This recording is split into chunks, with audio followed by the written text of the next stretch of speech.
कृष्ण कृष्ण कृष्ण हरे हरे हरे राम राम राम हरे हरे हरे कृष्ण कृष्ण कृष्ण हरे हरे हरे राम राम हरे हरे। कृष्ण कन्हैया लाल की जय।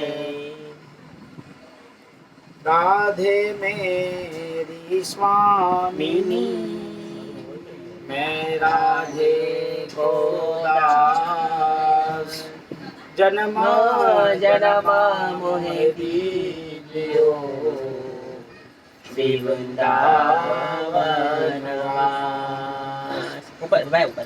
राधा तू बड़भागिनी, कौन तपस्या की, तीनों लोक के नाथ है, सो तेरो आधीन। आवाज आवाज आवाज ओरिओजी पर नाकला पकड़ हेमिंग पकड़ছে। कस्तूरी तिलकम ललाट पटले, वक्षस्थले कौस्तुभ्यं, नासाग्रवरमौक्तिकं करतले, वेणुकरे कङ्कणं, सर्वाङ्गे हरिचन्दनं सुललितं, कण्ठे च मुक्तावली, गोपस्त्री परिवेष्टितो विजयते, गोपालचूडामणि। नारायणं नमस्कृत्यं नरं चैव नरोत्तमं, देवीं सरस्वतीं व्यासं ततो जयामुदीरये। नष्टप्रायेषु भद्रेषु नित्यं भागवतं सेव्या, भगवती उत्तम श्लोके भक्तिर्भवति नैष्ठिकी। बोलो कृष्ण कन्हैया लाल की जय। जय श्री राधे।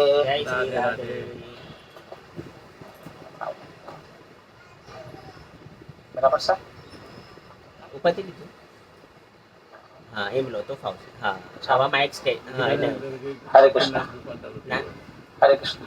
હરે કૃષ્ણ. હવે સ્વયં મુખારવિંદ તરફ વાસુકી નાગના સ્વયં અસુરો હતા, દાનવો હતા અને તેમના પૂછડા તરફ સ્વયં ભગવાન દેવતાઓ હતા. તો જેમ મંદરાચલ પર્વતને રગડ કરે તો વાસુકી નાગમાંથી બધી જ્વાળાઓ અને એમનું વિષ ને બધું નીકળે. તો આ બધું સહન કરતા હતા દાનવો જ. હવે દાનવો થોડા માયાવી એટલે એ જ સહન કરી શકે. એટલે ભગવાને એમની પર કૃપા દ્રષ્ટિ રાખી હતી એટલે એમને પૂછડા તરફ દાનવ દેવતાઓને રાખ્યા અને દાનવોના મુખારવિંદ તરફ રાખ્યા. તો જેટલું પણ રગડ થતું હતું એમાંથી જે બી વિષ ને એમની અગ્નિ બધી જ્વાળાઓ નીકળતી હતી એનાથી અમુક દાનવો તો બધા કાળા કાળા થઈ ગયા. કારણ કે વિષ એક વખત ચડી જાય શરીરમાં તો માણસ કાળા થઈ જાય. તો સમુદ્ર મંથન વખતે સ્વયં ભગવાનના સ્તુતિ કરી. કાલકૂટ નામનું વિષ હતું, ભગવાન શંકરે સ્વયં પોતે ધારણ કર્યું. કારણ કે વિષ પચાવનાર સ્વયં શંકર ભગવાન જ છે. અને નીલકંઠ મહાદેવનું ભગવાને નામ આપ્યું, નામ પડ્યું નીલકંઠ મહાદેવ. નીલકંઠ મહાદેવની આજે પૂજા થાય છે. આજે શ્રાવણ ચાલી રહ્યો છે, શ્રાવણનો પવિત્ર માસ ચાલી રહ્યો છે. અને શ્રાવણ માસ દરમિયાન ભક્તો રોજ ભગવાનની પર દૂધ, પંચામૃત, અમૃત, મધ, દહીં આ બધી ઠંડક વસ્તુઓ છે કે જે શરીરમાં આપણે ધારણ કરીએ તો એનાથી આપણા શરીરમાં ઠંડક રહે. તો ભગવાનના આ બધી વસ્તુઓ ચડાવવામાં એટલે માટે જ આવે છે કે ભગવાનના જે ભગવાને કંઠમાં જે વિષ ધારણ કર્યું હતું તે એમના શરીરમાં થોડું ઠંડક એની માટે. કોઈ કોઈ લોકો મેં જોયું છે કે ઘરમાં આખો પેલું વસ્તુમાં બનાવવા બરફ અને પછી આખો બરફ જ ભગવાન શંકરની પર રાખી દે. આપણે પાર્લા ચોકીમાં હતો ત્યારે એક છોકરી આવતી તો પેલું પેલા વાટકા ટાઈપમાં આવે પેલું તો એ આખું બનાવીને લાવે, એમાં બરફ હોય અને પછી આખો બરફ જ પછી ભગવાન શંકરની પર ચડાવી દીધી. તો મેં કીધું જો ઠંડક પ્રાપ્ત કરવા માટે કેટલું ભગવાનની માટે આપણે પૂજા પાઠ આરાધના બધું કરીએ આપણે. ભગવાને મોહિની સ્વરૂપે દૈત્યોને ઠગી દેવાનું અમૃત પાયું. આયાથી મોહિની સ્વરૂપ છે ને? હા મોહિની સ્વરૂપનું પ્રાકટ્ય. સોરી જય શ્રી રાધે. મોહિની સ્વરૂપનું પ્રાકટ્ય. શ્રી શુકુવાચ પિતે ઘરે વૃક્ષાકેણ પિતાસ્તે અમરદાનવા મમન્યુથ મંતરાસરસા સિંધુ હવિધાની તતો અભવત. શ્રી સુખદેવજી બોલ્યા મહાદેવજીએ મહાદેવજી ઝેર પી ગયા એટલે પ્રસન્ન થયેલા તો તે દેવો અને દાનવો વેગથી સમૃદ્ધ મંથન કરવા લાગ્યા. વેગથી પછી જોરથી કરવા લાગ્યા, ફાસ્ટ કરવા લાગ્યા. એટલે તેમાંથી કામધેનુ ગાય નીકળી. હવે ટોટલ 14 રત્ન સમુદ્ર મંથન થયું તો 14 રત્ન સ્વયં સમુદ્રમાંથી ઉત્પન્ન થયા. તેમાં સર્વપ્રથમ છે કામધેનુ ગાય. તો કામધેનુ ગાયનું મહત્વ એ છે કે આપણી જે બી કામ એટલે આપણી ઈચ્છાઓ, તો કામધેનુ ગાય સ્વયં જમદાગ્નિ ઋષિની પાસે હતી, જે સ્વયં પરશુરામના પિતા હતા.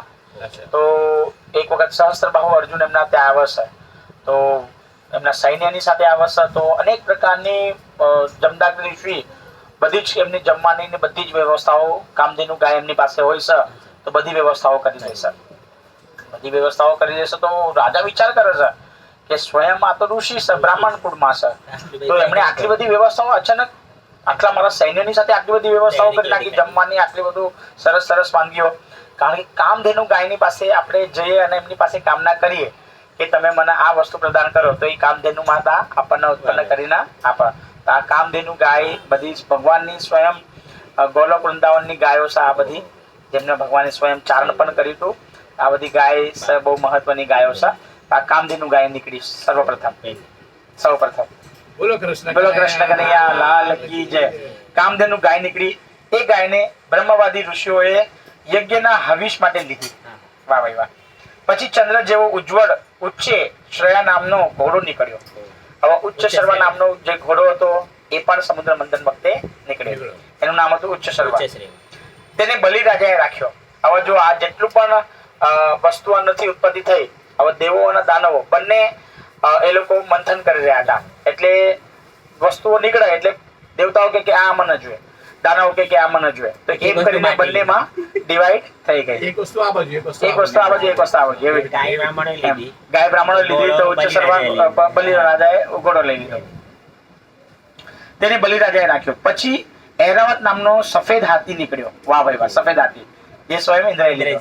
હા નીકળ્યો, તેને ઇન્દ્રએ લીધો.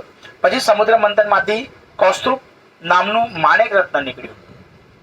તેને શ્રી હરિએ છાતી ઉપર આભૂષણ તરીકે રાખ્યું. વાહ ભાઈ વાહ. કૌસ્તુભ મણિ.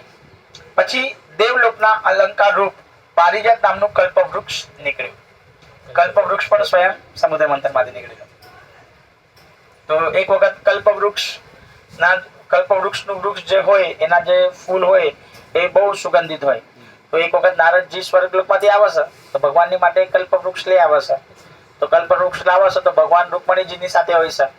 તો રૂકમણીજીની સાથે હોય છે અને ભગવાન એ જ કલ્પવૃક્ષ પછી જે કલ્પવૃક્ષ પુષ્પ હોય છે એ પછી રૂકમણી માતાને આપે છે. અને નારદજી જતા જતા સત્યભામાને મળે છે કે ન્યા જો કે કલ્પવૃક્ષનું ફૂલનું જે પુષ્પ છે એ અપાય છે. એટલે નારદજી લડાઈ લગાડી નાખી. તો સત્યભામાજી ભગવાનને બોલાવે છે કે તમે નારદજીએ તમને કે છે કલ્પવૃક્ષનું પુષ્પ આપ્યું, એ તમે કે છે રૂકમણીજીને આપી દીધું, મને પણ જોઈએ છે. તો કે છે કલ્પવૃક્ષનું વૃક્ષ તો પછી એની પછી સમુદ્ર મંથનમાંથી નીકળ્યું હતું, પછી સ્વર્ગલોકમાં હતું. તો કે છે દેવી હવે સ્વર્ગલોકમાં જવું પડશે. તો ભગવાન સત્યભામાને લઈને ભગવાન સ્વર્ગલોકમાં જાય છે અને ત્યાંથી પછી જે હોય છે ઇન્દ્રના લોકમાં સ્વર્ગમાં, તો ત્યાંથી લઈ આવે છે. તો ઇન્દ્ર વિરોધ કરે છે પાછો અને ઇન્દ્ર ભગવાનની સાથે યુદ્ધ કરે છે. તો ભગવાન તો તરત જ આવી જાય છે, પરંતુ ગરુડજીની પર કંઈક અસ્ત્ર પ્રહાર કરે છે, તો ગરુડજીની કંઈક પંખ વગેરે એમાં થોડું છેદન થાય છે. તો આવું છે. તો આ કલ્પવૃક્ષના પુષ્પની માટે સ્વયં ભગવાન સ્વયં ત્યાંથી લઈને સત્યભામાની માટે લઈ આવેલા. એટલે સ્ત્રીના પણ બે પ્રકાર બતાવે છે, એક દક્ષિણાયન મૂર્તિ અને એક વામ મૂર્તિ ને એક દક્ષિણાયન મૂર્તિ. તો દક્ષિણાયન મૂર્તિ એટલે કે જે ભગવાનની સમક્ષ ભગવાનને પ્રણામ કરે, ભગવાનની વાતો માને, ભગવાનની દરેક વસ્તુના બધી વાતોને માન્ય ગણે, ભગવાનની ઈચ્છા પૂર્તિ કરે અને એમની માંગણી સ્વીકારે અને કઈ વસ્તુ રિપ્લાયમાં આપે નહીં, એને દક્ષિણાયન મૂર્તિ કહેવાય. અને વામ મૂર્તિ કોને કહેવાય કે જે સત્યભામા જેવા, કે જેની સમક્ષ ભગવાનના ઝૂકવું પડે અને એમની દરેક ઈચ્છાઓ પૂર્ણ કરવી પડે.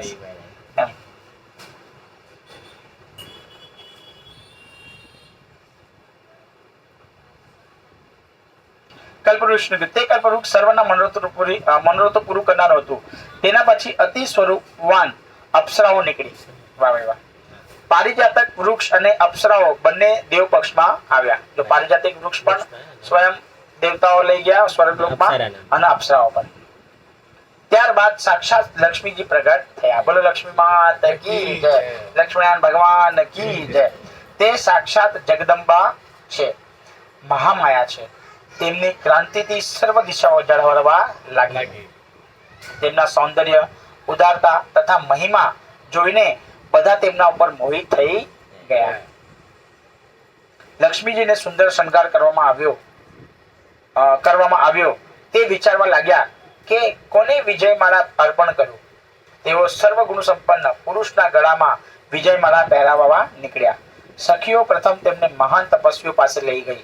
ત્યારે તેઓ કહે છે, આ ઋષિઓ જ્ઞાની તપસ્વી છે પણ બહુ ક્રોધી છે. આગળ દેવો બિરાજેલા હતા, તેમને પણ લક્ષ્મીજીએ ના પાડી. તેઓ કહે છે દેવો બહુ કામી હોય છે. આગળ પરશુરામ બિરાજ્યા હતા, તેમના માટે લક્ષ્મીજી કહે તે નિષ્ઠુર દેખાય છે. ત્યારબાદ લક્ષ્મીજી માર્કંડેય ઋષિ પાસે આવ્યા. તે સ્વરૂપવાન, ગંભીર અને લાંબા આયુષ્યવાળા છે, પરંતુ ઋષિ સભામાં આંખો બંધ કરીને બેઠા છે. તેમણે લક્ષ્મીજી સામે જરા પણ જોયું નહીં. તેઓ મનમાં વિચારે છે, લક્ષ્મી કરતા મારા નારાયણ વધારે સુંદર છે. લક્ષ્મીજી વિચારે છે કે આ મહાત્મા તો બિલકુલ મારી સામે જોતા પણ નથી. આગળ શંકર બિરાજેલા હતા. સખીઓ તેમને શંકરનો પરિચય આપતા કહે, આ તો દેવોના દેવ છે. એમણે તો કામને પણ માર્યો છે. તેઓ ક્રોધી પણ નથી. માથે ગંગાજી વહે છે. લક્ષ્મીજી કહે, તે બધે રીતે સારા છે, પણ તેમનો પહેરવેશ સારો નથી. શંકરજી ચાર્મ પહેરે છે અને દિગંબર અવસ્થામાં રહે છે. શરીરમાં ભસ્મ ચોડેલી હોય છે. કોઈ પ્રકારનો શૃંગાર નહીં, કઈ નહીં. બરાબર. તો ભગવાન લક્ષ્મીજી કહે છે કે એમનો પહેરવેશ સારો નથી. તેમનો પહેરવેશ સારો નથી. તેમણે શરીર પર વાઘાંબર ઓઢ્યું છે. હાથમાં, ગળામાં બધે સાપો લટકાયેલા દેખાય છે. શંકર ભગવાનની આગળ નારાયણ ભગવાન બિરાજેલા હતા. તેમને જોતા જ લક્ષ્મીજી ઓળખી ગયા કે આ જ સર્વગુણ સંપન્ન નારાયણ છે. બોલો લક્ષ્મી નારાયણ ભગવાન કી જય. હરે કૃષ્ણ કૃષ્ણ કૃષ્ણ હરે હરે, હરે રામ રામ રામ હરે હરે. અને તરત જ લક્ષ્મીજીએ ભગવાન નારાયણને વિજયમાળા અર્પણ કરી. બોલો લક્ષ્મીનારાયણ ભગવાન કી જય. દેવો ગંધર્વો લક્ષ્મીનારાયણ ભગવાનનો જય જયકાર કરવા લાગ્યા. પછી લક્ષ્મીજી ભગવાન પાસે આવી પ્રફુલ્લ નેત્રે પ્રભુના વક્ષને જોવા લાગ્યા, જ્યાં તેમનું અવિચળ સ્થાન હતું. વક્ષસ્થળ પર ભગવાનના વક્ષસ્થળમાં સ્વયં લક્ષ્મીજી બિરાજમાન હોય છે. કે આમાં આપ્યું પણ એટલે જે વ્યક્તિ રોજ ભગવાનના દર્શન કરે છે તો એ કોઈ દિવસ પણ દરિદ્ર રહેતો નથી. કેમ? કારણ કે સ્વયં લક્ષ્મીજી વક્ષસ્થળમાં બિરાજમાન છે. તો જે ભગવાનના દર્શન કરે છે તો એ ભક્તના દર્શન લક્ષ્મીજી કરે છે અને એને કોઈ દિવસ દરિદ્રતા આપતા નથી. જોવા લાગ્યા જ્યાં તેમનું અવિચળ સ્થાન હતું. ભગવાને તેમને પોતાના વક્ષમાં અવિચળ સ્થાન આપ્યું છે. તે સમયે બ્રહ્મા, શંકર અને અંગિરાદિ સર્વ પ્રજાપતિઓ પુષ્પવૃષ્ટિ કરવા લાગ્યા અને મંગળ વાજિત્રો વગાડવા લાગ્યા. સર્વે પ્રભુની સત્ય મંત્રો વડે સ્તુતિ કરવા લાગ્યા. હે રાજન, દેવો તથા દાનવોની લક્ષ્મીજીએ ઈચ્છા ન કરી. ત્યારે તેઓ સત્વહીન, લાલચુ, ઉદ્યોગ રહિત અને નિર્લજ થયા. વાહ ભાઈ વાહ.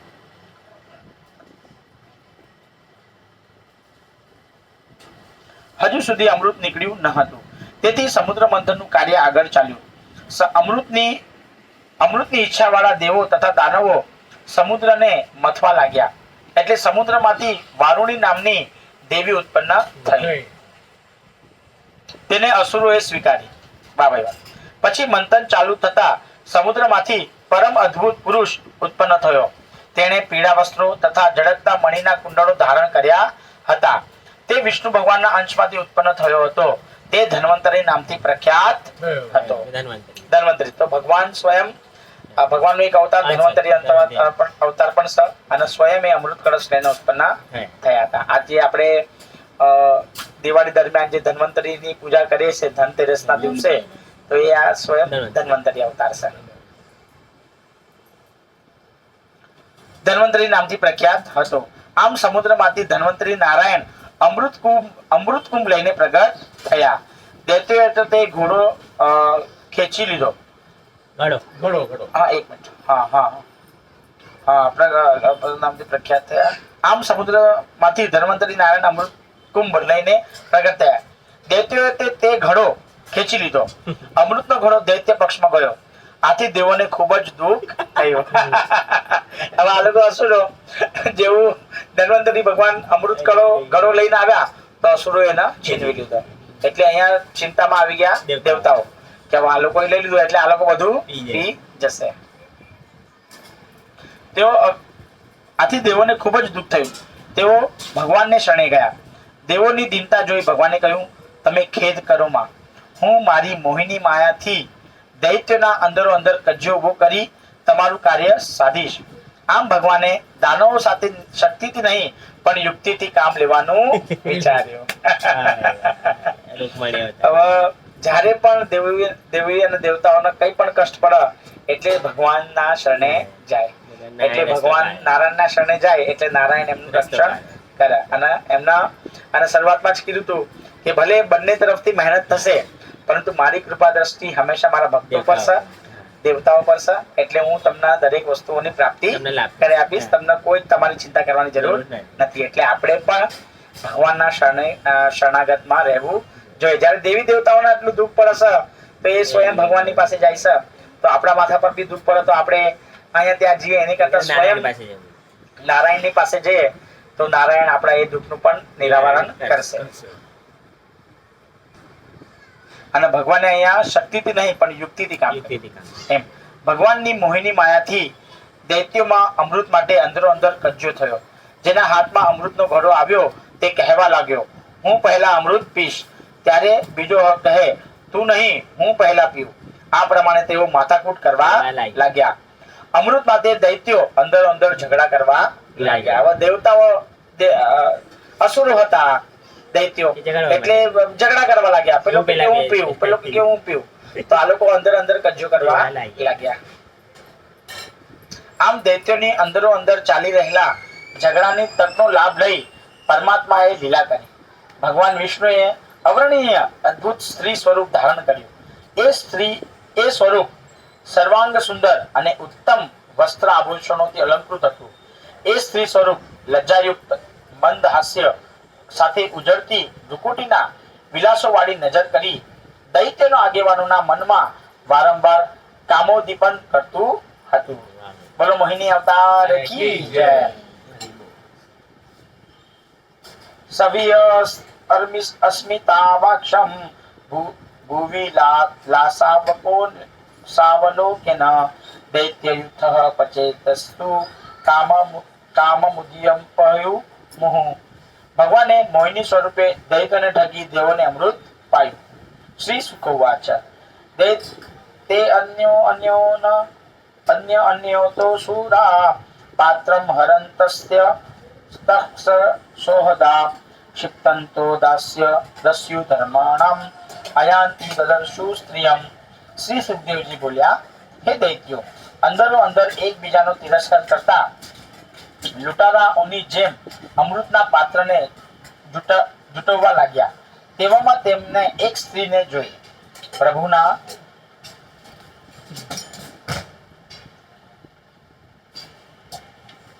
પ્રભુના એ સ્ત્રી સ્વરૂપને જોઈને દૈત્યો મોહિત થઈ વિસ્મયતાથી જોવા લાગ્યા.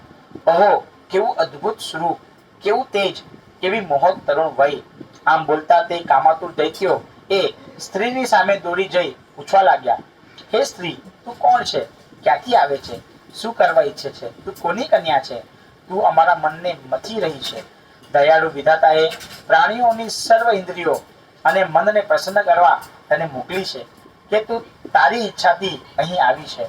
હે માનવાળી સ્ત્રી, અમે પરસ્પર સંબંધીઓ છીએ, છતાં એક વસ્તુ માટે અમે વેર બાંધી રહ્યા છીએ. તું અમારું કલ્યાણ કર, અમારો કજ્જો દૂર કરી અમને સુખી કર. અમે કશ્યપના પુત્રો ભાઈઓ છીએ. અમે સમુદ્ર મંથનમાં સરખો જ પુરુષાર્થ કર્યો છે. તો અમને આ અમૃત સરખા ભાગે વહેંચી આપ, જેથી અમારી વચ્ચે કજ્જો ન થાય. ભગવાનનું મોહિત સ્વરૂપ જોઈને સ્વયં અસુરો પણ મોહિત થઈ ગયા. અને એમને કહેવા લાગ્યા કે તમે આટલા સ્વરૂપવાન સૌંદર્યવાન છે અને અમારા વચમાં કજિયો થઈ રહ્યો છે, તો એનું તમે નિવારણ કરો અને અમને સરખી વાગે તમે અમૃત વેચો. દૈત્યોએ માયાથી સ્ત્રીનું શરીર ધારણ કરનાર શ્રીહરિને પ્રાર્થના કરી. એટલે તેમણે હસીને કહ્યું, હે કશ્યપના પુત્રો, હું વારાંગના છું, તમે મારો વિશ્વાસ કેમ કરો છો? પંડિત પુરુષ સ્ત્રીઓનો કદી વિશ્વાસ કરતા નથી. હું તમારું કલ્યાણ કરવા આવી છું. જે પુરુષ મારી સાથે પ્રેમ કરે છે તેની પાસે હું જાઉં છું. દૈત્યો ભગવાનની આ ગૂઢાર્થ વાણીને સમજી શક્યા નહીં. તેઓ આસક્ત થઈને મોહિની સામે નિહાળી રહ્યા, પણ મોહિનીની દ્રષ્ટિ રાક્ષસોના હાથમાં રહેલા અમૃત કુંડ તરફ હતી. વાહ વાહ. મોહિની જે રાક્ષસના હાથમાં અમૃત કુંડ છે તેની સામે જોઈ સ્મિત કરતા તે રાક્ષસને થયું, હું મોહિનીને બહુ જ ગમી ગયો લાગુ છું. તેથી તે મોહિનીને પ્રસન્ન કરવા માટે પોતાના હાથમાં રહેલો અમૃત કુંભ મોહિનીને અર્પણ કરી દીધો. અમૃતનો કળશ લઈ મોહિની નારાયણ બોલ્યા, હું તમને બધાને આપું, પણ તમે સારું નરસું કરો કે વધારે ઓછું મળ્યું તેમ કહેશો તો હું અમૃત વહેંચવા તૈયાર નથી. બધાએ મોહિની નારાયણનો પ્રસ્તાવ કબૂલ રાખ્યો. તેથી મોહિની નારાયણ દેવોની અને દાનવોની જુદી જુદી પંગત કરી. એક બાજુ દેવો અને બીજી બાજુ દૈત્યો બેઠા. સ્વયં ભગવાને મોહિની સ્વરૂપ ધારણ કરી બે પંગત કરી, એક બાજુ દૈત્યો અને એક બાજુ દાનવ.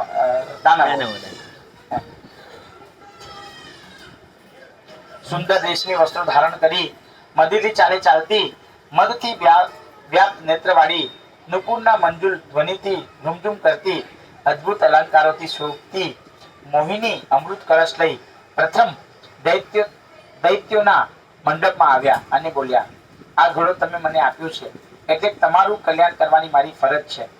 પ્રભુ વિચારે છે, જો દૈત્યોને અમૃત મળશે તો તેઓ બહુ તોફાન કરશે. તેમને અમૃત પાવું એ સર્પોને દૂધ પાવા જેવું અઘટિત છે. જેવી રીતે સર્પોના આપણે અમૃત પીવડાવી દે અમર થઈ જાય, તો એવી રીતના ભગવાન વિચારે છે કે અને દેવતાઓ પણ વિચારે છે કે યાર અગર ભગવાન કે સ્વયં અમૃત પીવડાવી દેશે દૈત્યોના તો એ તો ઓર ધમ મચાવશે કે અને અમર થઈ જશે એ અલગ પાછા. આમ માની તેઓ દૈત્યોને કહેવા લાગ્યા, ઉપરનું પાણી જેવું પાતળું અમૃત છે, પહેલા દેવોને આપી દઉં અને નીચેનો રગડો કે તર માલ તમને લોકોને પીવડાવીશ. ભગવાન કહે છે કે ઉપરનું જે પાણી છે ને એ પાણી જેવું છે, એ કહે છે હું દેવતાઓને પીવડાવી દઉં અને નીચે મેન છે રગડો તો કહે છે એ હું તમને આપીશ. અસુરો મોહિનીથી મોહિત હતા અને પ્રતિજ્ઞાબદ્ધ હતા. આજે તેમણે આ અંગે વિવાદ ન કર્યો. વળી વિવાદ કરવા જતા મોહિનીનો સ્નેહ તેમના પરથી ઘટી જશે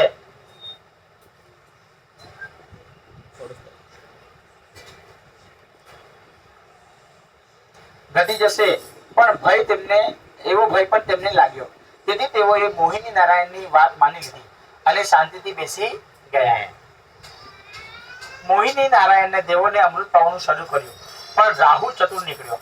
તેણે દેવોનો વેશ ધારણ કરી સૂર્ય અને ચંદ્રની વચ્ચે બેસી ગયો. હવે રાહુ બેસી ગયો ત્યાં. દેવતાઓનું સ્વરૂપ ધારણ કરીને સૂર્ય અને ચંદ્રની વચમાં રાહુ બેસી ગયો. મોહિની નારાયણ તેને ઓળખી ગયા, છતાં રાહુને અમૃત પાયું. રાહુ અમૃત પીતો હતો તે જોઈ સૂર્ય તથા ચંદ્રએ ભગવાનને સૂચના કરી, એટલે તરત જ ભગવાને સુદર્શન ચક્ર વડે તેનું મસ્તક કાપી નાખ્યું. તેનું ધડ પૃથ્વી પર પડ્યું, પણ તેનું મસ્તક અમૃતના સ્પર્શ માત્રથી અમર થઈ ગયું. હવે એનું શરીર જે હતું એ નીચે પડી ગયું અને જે એને અમૃત પીધું હતું એટલે એનું ધડ અમર થઈ ગયું.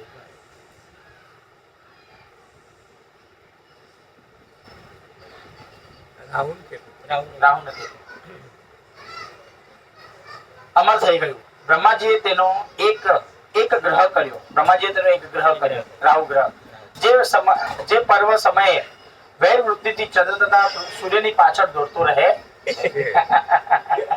આ વેર વૃત્તિના કારણે કે તમે મને પૂરું અમૃત પીવા ન દીધું અને ભગવાનને તમે જાણ કરી એટલે વેર વૃત્તિથી રાહુ ગ્રહ ભગવાન એને ગ્રહ બનાવી દીધું બ્રહ્માજીએ ગ્રહણ અને ગ્રહણ. હા અને એ હંમેશા સૂર્ય અને ચંદ્રની પાછળ પડે. ભાગતો રહેશે પરંતુ ભગવાનની કૃપા છે કે સૂર્ય અને ચંદ્રની પાસે આવી શકતો નથી કારણ કે સૂર્ય અને ચંદ્ર એ સ્વયં ભગવાનની આંખો સનેત્ર સચક્ષ ભગવાનના એમ.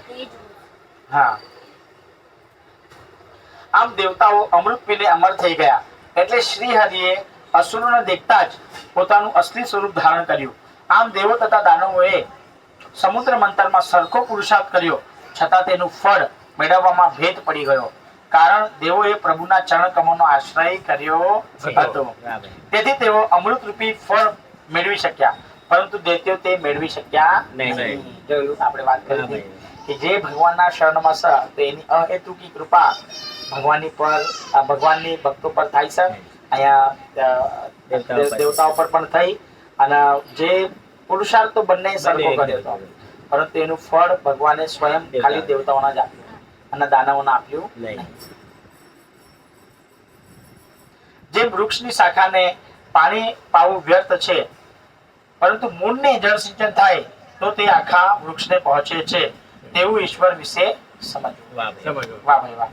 હવે આપણે વૃક્ષમાં પાણી નાખીએ તો આપણે ફળ છે ફૂલ છે એની ડાળીઓ છે શાખાઓ છે એમાં નાખતા નથી પરંતુ મૂળમાં પાણી નાખીએ તો એના પાંદડાઓને મળી જાય વૃક્ષને મળી જાય સમસ્ત વૃક્ષને મળી જાય પાંદડાઓને મળી જાય ડાળીઓને મળી જાય જે ફળ ફૂલ લાગેલા બધાના ખાલી એક વૃક્ષમાં મૂળમાં પાણી નાખવાથી બધાને જ મળી જાય. તો એવી રીતે ભગવાન કહે છે કે પૂર્ણ પુરુષોત્તમ ભગવાનની અગર આપણે ભક્તિ કરીશું તો અન્ય દેવી દેવતાઓની ભક્તિ કરવાની જરૂર આપણને રહેતી નથી. બધાના મળી જાય. ભગવાન એક વખત આપણે પૂર્ણ પુરુષોત્તમ કૃષ્ણની જ ભક્તિ કરીશું તો બધા જ દેવી દેવતાઓ પણ જેવી રીતે કે વૃક્ષની ડાળીઓ અને શાખાઓ છે એ એમને પોતાનું પાણી દ્વારા એમને ભોજન મળી જાય છે એમનું એવી રીતે પૂર્ણ પુરુષોત્તમ કૃષ્ણની અગર આપણે ચરણારવિંદ પકડી લેશું તો ફરીથી દેવી દેવતાઓની પૂજા અર્ચના નહીં બી કરીશું તો પણ ચાલશે કારણ કે એક વખત ભગવાનને પ્રસન્ન કરી લીધા એટલે સમસ્ત દેવી દેવતા એમાં પ્રસન્ન થઈ જાય છે. એક વખત કહેવાય કે હરે કૃષ્ણ બોલે તેમાં સંપૂર્ણ ભગવદ્ ગીતા અને ભાગવતમાં આવી જાય છે અને એક વખત હરે રામ બોલે તેમાં સંપૂર્ણ વાલ્મીકી કે તુલસી રામાયણ આવી જાય છે. વાહ ભાઈ. અરે વાહ, હરે હરે કૃષ્ણ. હરે કૃષ્ણ કૃષ્ણ કૃષ્ણ હરે હરે હરે રામ રામ રામ હરે હરે. યદુજયો તે અસુસુવ કર્મનો પચો દિવ્યજા આત્મજા દિશુ ભૂમિ નૃભિસ્તનઃ સતઃ પૃથ્વાત તૈરવ સદ્ભવતિ યતઃ કિયતે અપૃથમ ક્ર પૃથ્વાસ સર્વસ્ય તદ્ભવાતે મૂલ નિશ્ચિચેન યતઃ. દેવાસુર સંગ્રામ ભગવાન પ્રકટ્યા શ્રી શુકુવાચ इति दानव दैत्या नाविद्रह मुत्रः नृपः युक्त कर्माणि यतास्व वासुदेव परामुख. શ્રી સુખદેવજી બોલ્યા હે રાજન આ રીતે દાનવો શ્રી ભગવાનથી વિમુખ હોવાથી અમૃત મંથનમાં કાર્યમાં જોડાયા છતાં તેઓ અમૃત મેળવી શક્યા નહીં. પોતાના ભક્ત દેવોને અમૃત પીવડાવી ભગવાન સર્વ પ્રાણીઓના દેખતા જ ગરુડ પર બેસી અદ્રશ્ય થઈ ગયા એટલે દૈત્યો દેવો સાથે લડવા લાગ્યા અને દેવાસુર સંગ્રામ નામે ઉગ્ર યુદ્ધ શરૂ થયું. હવે દાનવો ભડકી ગયા કે અમને અમૃત પીવડાવ્યું નહીં અને દેવતાઓને પીવડાવીને ભગવાન અદ્રશ્ય પણ થઈ ગયા એટલે ત્યાં દેવો અને દાનવોની વચ્ચે દેવાસુર સંગ્રામ યુદ્ધ થયું. હવે અહીંયા દેવતાઓ બધા અમૃત પીધું હતું એટલે બળશાળી ને શક્તિશાળી હતા એટલે જેટલા પણ અસુરો હતા દૈત્યો હતા એનો બધાનો નાશ થશે. એમાં ઉગ્ર યુદ્ધ શરૂ થયું જે મહાભયંકર અને રોમાંચજનક હતું. બંને પક્ષો ઉગ્ર બનીને એકબીજાનો નાશ કરવા ઈચ્છતા હતા. યુદ્ધ સમયે અનેકવિધ શંખ મૃદંગ રણભેરીઓ અને ડમરીઓ વાગતા હતા. હાથીઓ ઘોડા રથો તથા શસ્ત્રોનો મોટો કોલાહલ થઈ રહ્યો. કેટલાક ઊંટ પર હાથીઓ પર ગધેડાઓ પર ધોળા મૃગો રીછો વાઘો તથા સિંહો પર બેસી લડતા હતા. આ યુદ્ધમાં વિરોચનનો પુત્ર બલિ રાજા અસુરોનો સેનાપતિ હતો. બરાબર. તે મય દાનવે બનાવેલા વહાયસ નામના શ્રેષ્ઠ વિમાનમાં બેઠો હતો. તે વિમાન ઈચ્છા અનુસાર જનારું, શસ્ત્રોથી ભરપૂર, આશ્ચર્ય પમાવનારું, ઈચ્છા અનુસાર દ્રશ્ય અદ્રશ્ય થનારું અને અપૂર્વ તેજથી હતું. તે બલિ રાજાની ચારે બાજુ અસુર ટોળાઓના નાયક અસુરો ગોઠવાયા હતા, જેઓ અમૃતથી વંચિત રહ્યા હતા. દૈત્યોના નાયક સર્વે રણ મોરચે આવી ઉભા રહી સિંહ જેવી ગર્જનાઓ કરતા અને શંખો વગાડતા હતા. શત્રુઓને આ રીતે ગર્વિષ્ઠ જોઈ ઇન્દ્ર અત્યંત ગુસ્સે થઈ ગયો. તે એરાવત નામના હાથી ઉપર બેસી સૂર્યની જેમ શોભતો હતો. તેની આસપાસ લોકપાલ, વાયુ, અગ્નિ તથા વરુણ વગેરે દૈત્યો પોતપોતાના ગણો સાથે ગોઠવાયા હતા. દેવો અને દાનવો સામસામા આવી મર્મ વચનોથી તિરસ્કાર કરી દ્વંદ્વ યુદ્ધ કરવા લાગ્યા. હે રાજન, બલિરાજા ઇન્દ્ર સાથે બલિરાજા ઇન્દ્ર સાથે, કાર્તિક સ્વામી તારકાસુર સાથે, વરુણદેવ હેતિ સાથે, મિત્રદેવ પ્રહેતિ સાથે, યમદેવ કાલનાપ સાથે, વિશ્વકર્મા મયદાનવ સાથે, સંભ્રાસુર ત્વષ્ટાદેવ સાથે, વિરોચન સવિતા સાથે, નમુચી અપરાજિત સાથે, અશ્વિની કુમારો વૃષાપર્વા સાથે, સૂર્યદેવ બલિરાજાના 100 પુત્રો સાથે, ચંદ્ર રાહુ સાથે, વાયુ પુલોમા સાથે, દેવી ભદ્રકાલી નિશુંભ અને શુંભ સાથે, મહાદેવજી જંબાસુર સાથે, અગ્નિ મહિષાસુર સાથે, ઇલ્વ તથા વાતાપી વશિષ્ઠ ઋષિ સાથે, દુર્મુષ કામદેવ સાથે, ઉત્કલ માતૃકાઓ સાથે, બૃહસ્પતિ શુક્રાચાર્ય સાથે, શનેશ્વર નરકાસુર સાથે, મરુદગણો નિવાત કવચો સાથે, વસુદેવો કાલેવો સાથે, વિશ્વદેવો પૌલેમો સાથે, રુદ્રો ક્રોધવશ નામના અસુરો સાથે યુદ્ધ કરવા લાગ્યા. દેવી દાનવો બધા જ શંકર ભગવાન સ્વયં માતાજી તેમના પુત્ર બરાબર બધા જ કાર્તિક સ્વામી બધા જ જે બળિયા હતા દેવો એ બધા એકબીજાની સાથે યુદ્ધ કરવા આ મહાસંગ્રામ યુદ્ધ કરવા લાગ્યા. હા, કાર્તિકેય ભગવાન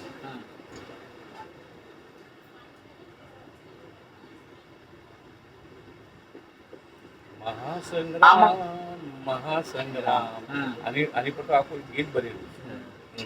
આ મોટા મોટા અસુરો તથા દેવો તીક્ષ્ણ હથિયારો વડે સામસામે યુદ્ધ કરવા લાગ્યા. હાથીઓ, રથો, ઘોડાઓ, પાડાઓ તથા અન્ય દૈત્યો આ યુદ્ધમાં અનેક પ્રકારે કપાયા. બાપ રે બાપ. તેમના બાહુ, સાથોડો, ડોકા, પગ યુદ્ધ ભૂમિમાં વેરણ શેરણ થઈ પડ્યા હતા. આખી રણભૂમિ લોહીના છટકાવથી તરબોળ થતી હતી. તે યુદ્ધમાં બલિરાજાએ ઇન્દ્રને 10 ઐરાવત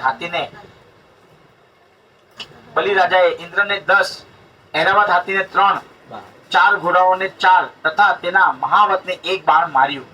ઇન્દ્રએ ચપળતાથી તીક્ષ્ણ ભાલા મારી તે બાણોને વચ્ચેથી જ કાપી નાખ્યા.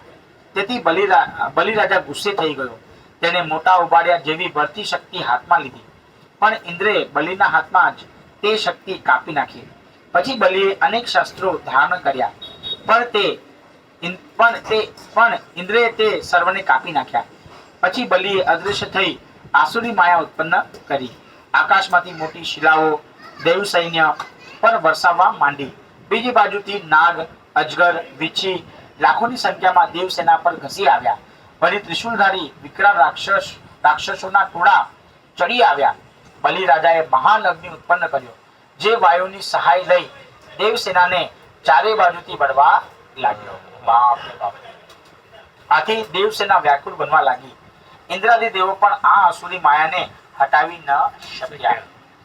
ત્યારે તેમણે જગતનું કલ્યાણ કરનાર ભગવાનનું ધ્યાન ધર્યું. એટલે ભગવાન ત્યાં પ્રગટ થયા.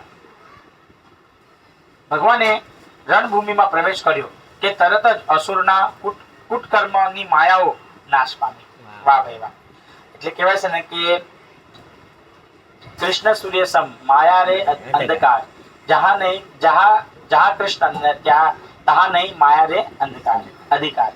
કે જ્યાં ભગવાન પ્રગટ થાય તો માયા ત્યાંથી ચાલી જાય છે.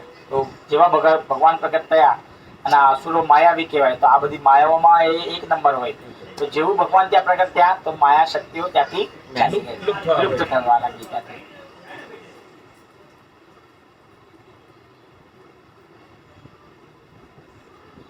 કાલનેમી અસુરે ગરુડ વાહન ભગવાનને યુદ્ધ ક્ષેત્રમાં જોઈ ભગવાન સામે ત્રિશૂળ ફેંક્યું કે તરત જ ભગવાને તેને ઝીલી લઈ તે જ ત્રિશૂળથી કાલનેમીને મારી નાખ્યો. પછી ભગવાન સામે માલી ને સુમાલી અસુરો આવતા તેમના મસ્તકો પણ ભગવાને સુદર્શન ચક્રથી છેદી નાખ્યા. તે સમયે માલ્યવાન અસુરે ગરુડને તીક્ષ્ણ ગદા મારી અને ગર્જના કરી ત્યારે ભગવાને સુદર્શન ચક્રથી તેનું પણ મસ્તક ઉડાવી દીધું.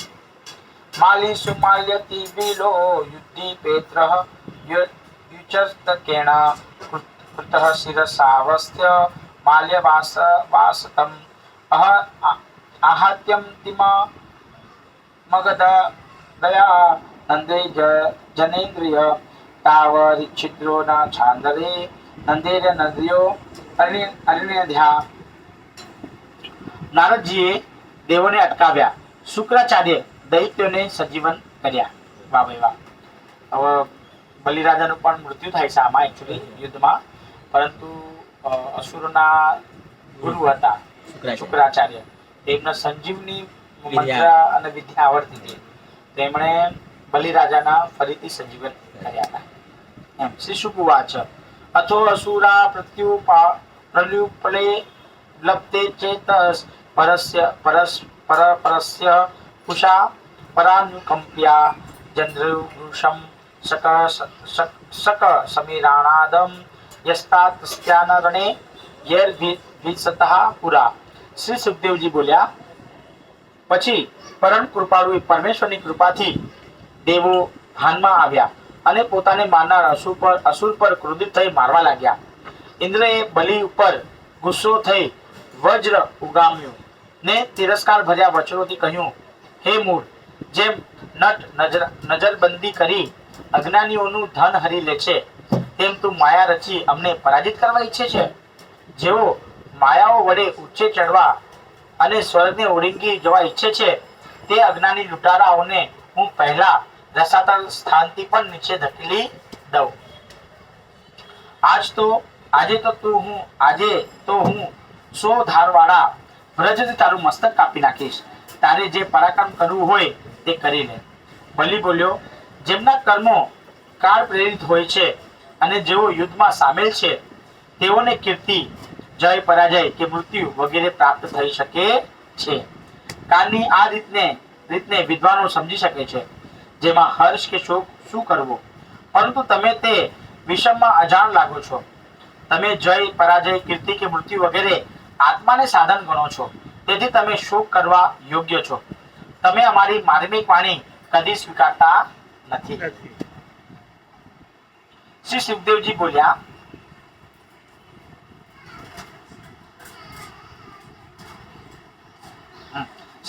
બોલ્યા, આ રીતે ઇન્દ્રનો તિરસ્કાર કરી બલિએ ઇન્દ્ર પર નારાચ બાણોથી ફરી પ્રહાર કર્યો.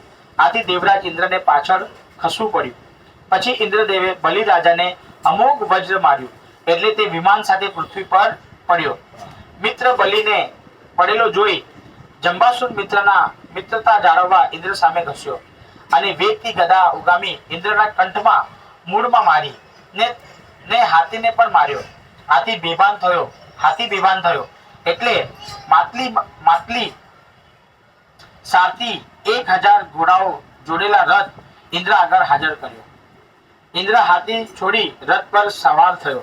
જંબાસુરે માટલી સારથીને પણ ત્રિશૂળ માર્યું. તેથી ક્રોધિત ઇન્દ્રએ વજ્ર વડે જંબાસુરનું મસ્તક કાપી નાખ્યું. નારદ ઋષિ પાસેથી જંબાસુરને મરણ પામેલો સાંભળી તેના સંબંધીઓ નમુચી, બલ અને પાક નામના અસુરો ત્યાં ઉતાવળા આવ્યા. તેમણે ઇન્દ્ર પર બાણોનો વરસાદ વરસાવી દીધો. તેઓની બાણ વર્ષાથી માટલી સારથી રથ અને સહસ્ર અશ્વો સહિત દેવરાજ ઇન્દ્ર જેમ વાદળોથી દૂર ઢંકાઈ જાય તેમ ઢંકાઈ ગયા. દેવરાજ ઇન્દ્રને ન જોતા દેવસેના વિહવળ બની ગઈ. તે જ સમયે ઇન્દ્ર ઘોડા, રથ અને સારથી સાથે બાણોના ઢગલામાંથી બહાર નીકળ્યા અને રાત્રિના અંતે પોતાના તેજથી સૂર્ય શોભે તેમ ઇન્દ્ર રણભૂમિમાં શોભવા લાગ્યા. પોતાની સેનાને અસુરોથી પીડાતી જોઈ ક્રોધિત બનેલા ઇન્દ્રે વજ્રથી બલ અને પાક દૈત્યમાં મસ્તક કાપી નાખ્યા. આ રીતે બંને દૈત્યનો નાશ થયેલો જોઈ નમુચી શોક ક્રોધથી વ્યાપ્ત થઈ ગયો. તેણે ઇન્દ્રનો નાશ કરવાની ઈચ્છાથી લોણાનું સુવર્ણ ભૂષિત વિશાળ ત્રિશૂળ હાથમાં લઈ પૂરા બળથી ઘુમાવી ઇન્દ્ર તરફ ફેંક્યું. એ ત્રિશૂળના ઇન્દ્રે બાણો મારી હજારો ટુકડા કરી નાખ્યા અને પછી ગુસ્સે થઈ નમુચીનું મસ્તક કાપી નાખવાના ઈરાદે તેને પોતાનું સમસ્ત બળ લગાવી તેની ડોક પર વજ્ર માર્યું. જે વ્રજથી વૃત્રાસુર ચીરાયો હતો તે બળવાન વ્રજ અસુરની ચામડીને ચીરી શક્યું નહીં, પણ ઉલટું બૂઢું થઈ ગયું. આથી ઇન્દ્ર આશ્ચર્ય પામ્યો અને તે શત્રુથી ડરવા લાગ્યો. તે મનમાં ખેદ કરવા લાગ્યો. દધીજી જેવા મહાન ઋષિના હાડકામાંથી બનેલું તે વજ્ર નિષ્ફળ કેમ ગયું? ત્યારે આકાશવાણી થઈ, હે દેવરાજ, મેં નમુચીને વરદાન આપ્યું છે કે તારું મૃત્યુ લીલા કે સૂકા પાંદડાઓથી નહીં, માટે લીલા કે સૂકા પદાર્થોથી નહીં થાય, માટે તમારું વજ્ર નિષ્ફળ ગયું છે. તમે બીજો ઉપાય કરો. હવે જે નમુચી હતો એનું મૃત્યુ લીલા કે સૂકા પદાર્થોથી થાય નહીં. તો ભગવાન જે વજ્રથી પણ ન થયું, જે સ્વયં દધીચી મુનિના હાડકામાંથી વજ્ર બનાવવામાં આવેલું એનાથી પણ એનું મૃત્યુ ન થયું. તો કારણ કે એમને વરદાન પ્રાપ્ત હતું કે સૂકા કે ગીલા પદાર્થોથી એમનું મૃત્યુ થાય નહીં, લીલા કે સૂકા પદાર્થોથી થાય નહીં. તો ભગવાન એને કેવી રીતે મારશે? જે ફેણ આવે ને, ફેણ એ લીલું બી ન હોય ને સૂકું પણ ન હોય, તો ફેણ થી એને મારશે ભગવાન. જે આપણે પરપોટા આવે ને ફેસ થી. આકાશવાણી સાંભળી ઇન્દ્રે આ બાબતે વિચાર્યું તો તેને સમુદ્રનું ફેણ યાદ આવ્યું. જો આપણે વાત કરી ને હમણાં, ફેણ આવ્યું. તેને સમુદ્ર ફેણથી નમુચીનું મસ્તક કાપી નાખ્યું. એ ફેણ લીલામાં પણ ના આવવાનું, સૂકામાં પણ ના આવે. એમ એને આપણે પેલા પરપોટા નથી કરતા, તો એમાંથી આપણે ફેંકીએ તો ગીલું થયું તો નીકળે, પણ હવે હાથમાં આવે તો ફૂટી જાય. એમ ફેણ કાપી નાખ્યું. ત્યારે મુનિગણો તેની સ્તુતિ કરીને તેના પર પુષ્પવૃષ્ટિ કરવા લાગ્યા. ગંધર્વો તેમના ગુણગાન કરવા લાગ્યા. અપ્સરાઓ હર્ષપૂર્વક નૃત્ય કરવા લાગી. દેવસેનામાં ઉત્સાહ ફેલાતો વાયુ, અગ્નિ, વરુણ વગેરે દેવો દાનવોનો સંહાર કરવા લાગ્યા. હે રાજન, દાનવોનો સંહાર થતો જોઈ બ્રહ્માએ દેવર્ષિ નારદજીને યુદ્ધ અટકાવવા મોકલાવ્યા. નારદજીએ દેવોને સમજાવી યુદ્ધ કરતા અટકાવ્યા. નારદ ઋષિના વચનોને માન આપી દેવોએ યુદ્ધ બંધ કર્યું અને હર્ષ પામતા દેવલોકમાં ચાલ્યા ગયા. બચી ગયેલા અસુરો બલિ રાજાને અસ્તાચલ પર્વત પાસે લઈ ગયા. શુક્રાચાર્ય પોતાની સંજીવની વિદ્યાથી તેમને સજીવન કર્યા. બોલો કૃષ્ણ કનૈયા લાલ કી જય. બીજા પણ જે અસુરોના દેહ આખા હતા તે અસુરોને શુક્રાચાર્ય સજીવન કર્યા. જ્ઞાની હોવાના કારણે બલિ રાજાને પરાજયનો શોક ન થયો. વાહ ભાઈ વાહ. બલિશોષનાસ સ્પુષ્ટ પ્રત્યાન પ્રતિ ઇન્દ્રિય સ્મૃતિ પરાજિતો અપી નાખિધલોક્ત તત્વ વિચક્ષણ. બીજું થોડું પાણી આપે.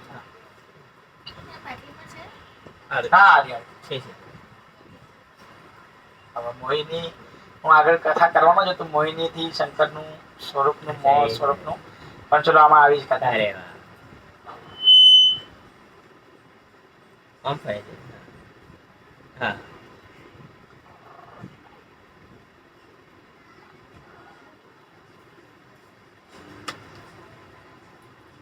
શંકર ભગવાન કે છે ભગવાનની પાસે, નારાયણની પાસે જઈને કે મેં તમારી બધી જ લીલામાં સહભાગ થયો છે, પછી તમે મોહિની રૂપ ધારણ કર્યું તો એ મેં સ્વરૂપ તમારું જોયું નથી. તો શંકર ભગવાનને ના પાડે છે ભગવાન કે તમે એ સ્વરૂપ ન જોવો કે સર તમે, તો પણ છતાં પણ એમની ઈચ્છા હોય છે તો એક જંગલમાં આવશે.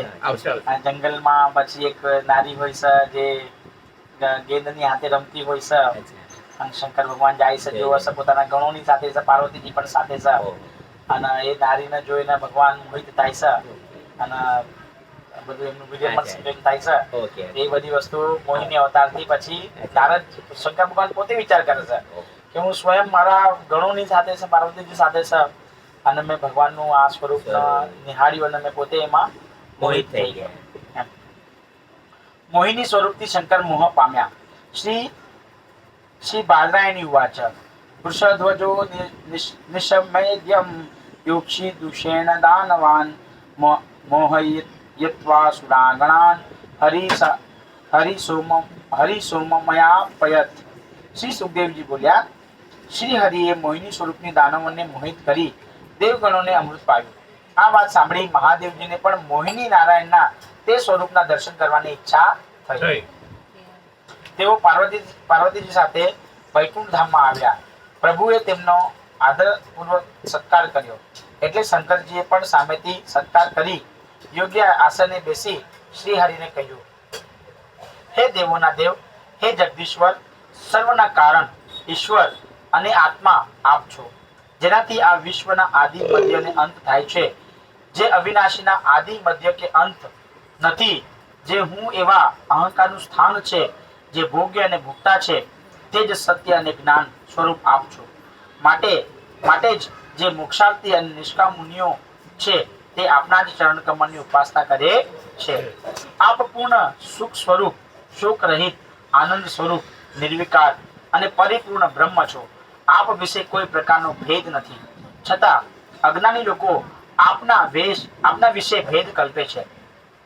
કેટલાક વિદ્વાનો આપને બ્રહ્મ, કેટલાક ધર્મ, કેટલાક પ્રકૃતિ તથા પુરુષથી પર રહેલા પરમાત્મા, તો કેટલાક નવશક્તિયુક્ત ઈશ, તો કેટલાક સ્વતંત્ર તથા અવિનાશી મહાપુરુષ માને છે. હે પ્રભુ, હું બ્રહ્મા તથા મરીચી વગેરે ઋષિઓ સત્વગુણથી ઉત્પન્ન થયા છીએ, છતાં આપે સર્જેલા જગતને અમે જાણી શકતા નથી. તો આપને ક્યાંથી જાણી શકીએ? આપ જ્ઞાન સ્વરૂપ અને સર્વના આત્મા છો. તેથી વાયુની જેમ સ્થાવર જંગમ સર્વ જગત અને આકાશમાં વ્યાપેલા છો.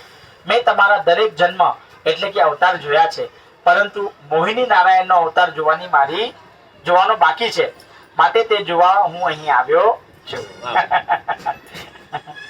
શંકર ભગવાનની પ્રાર્થનાથી વિષ્ણુ ભગવાન હસીને બોલ્યા, મેં દૈત્યો પાસેથી અમૃતનો કળશ લેવા માટે જ આ મોહિની સ્વરૂપ ધારણ કર્યું હતું. હું તમને આ સ્વરૂપ બતાવું છું. આમ કહી ભગવાન અદ્રશ્ય થઈ ગયા. પ્રભુએ એવી લીલા કરી કે ત્યાં એક રમણીય બાગ દેખાયો. તેમાં અતિ સુંદર સ્ત્રી હાથમાં દડો લઈને રમતી હતી. જો આ બધું થોડું ભાગવતમાં સાંભળ્યું છે, તે હજુ બી સ્મરણમાં છે. શિવજીએ એ સ્ત્રીને જોઈ. રેશમી વસ્ત્રથી ઢંકાયેલા તેના નિતંબ ઉપર કોંદારો શોભતો હતો. દડો ઉપર નીચે જતા તે સ્ત્રી પણ ઘડી ઘડી કૂદતી અને નીચે નમતી. તેથી તેનો તેજસ્વી હાર વૃક્ષ ઉપર ઉછળતો હતો. તે ખૂબ જ સુંદર હતી. મોહિનીના દર્શન કરતા શિવજી એવા તન્મય બની ગયા કે સાથે પાર્વતીજી આવ્યા છે તે પણ ભૂલી ગયા. જ્ઞાની પુરુષોને એવો નિયમ છે કે જે કામ હાથમાં લે તે કામમાં એટલા તન્મય થઈ જાય છે કે બધું ભૂલી જાય છે. કામદેવનું દહન કરનાર મહાદેવ આ ક્ષણે શ્રી હરિની માયાથી જીતાઈ ગયા અને તે નારાયણના દર્શનમાં પોતાનો દેહભાન પણ ભૂલ્યા. તેઓ વિચારે છે કે દર્શનમાં આટલો આનંદ આવે છે તો મિલનમાં કેટલો આનંદ આવશે. જો સ્વયં ભગવાનની મોહિનીથી સ્વયં શંકર ભગવાન પણ મોહિત થઈ ગયા.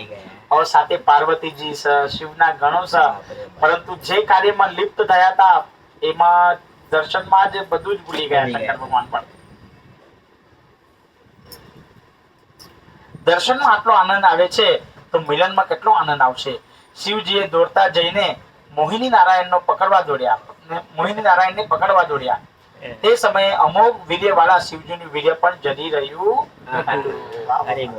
હવે આ વીર્યથી જે હમણાં કહેવાય છે ને કે સોનાની અનેક પ્રકારની જે ખાનો બની એ શંકર ભગવાનના વીર્યમાંથી બની છે. આવશે આમાં.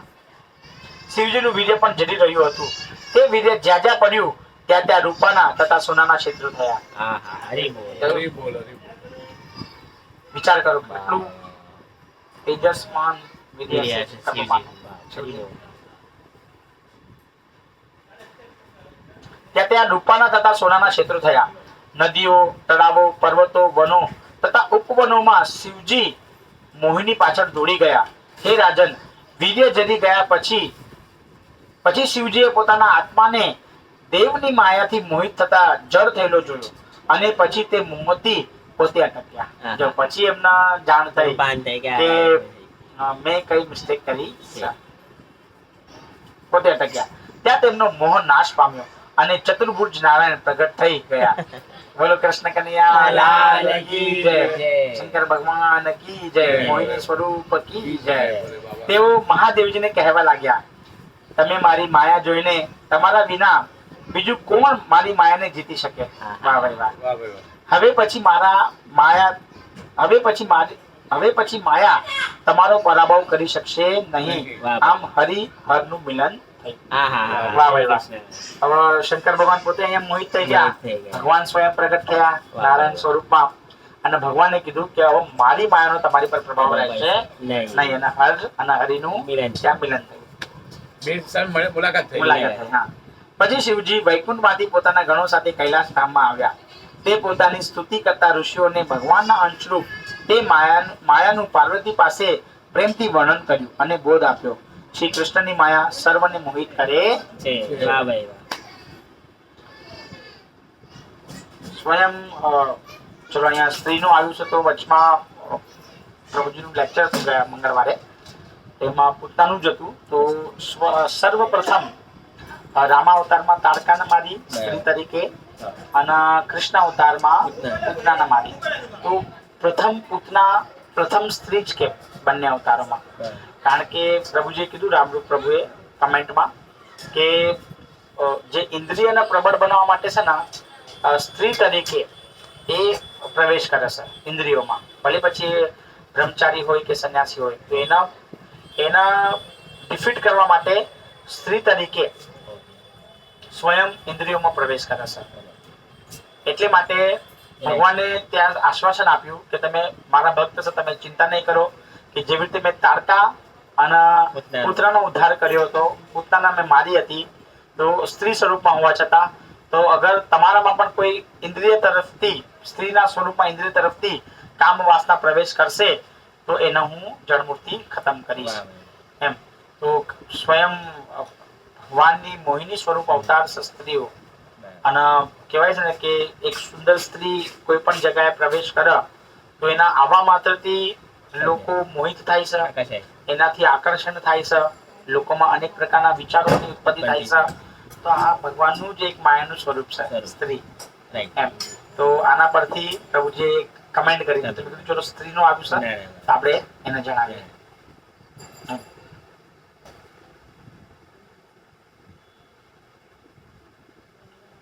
શ્રી કૃષ્ણની માયા સર્વને મોહિત કરે છે. આ માયા ક્યારે ખાડામાં ફેંકશે તે કહેવાય નહીં. મોટા મોટા મહાત્માઓ પણ ભૂલા પડ્યા છે. ભગવાનના અંશોમાં સૌથી શ્રેષ્ઠ હું સ્વતંત્ર છતાં મોહિત થયો. વાહ ભાઈ વાહ. તો જેઓ સ્વતંત્ર નથી તેઓ મોહિત થાય તેમાં શું નવાય?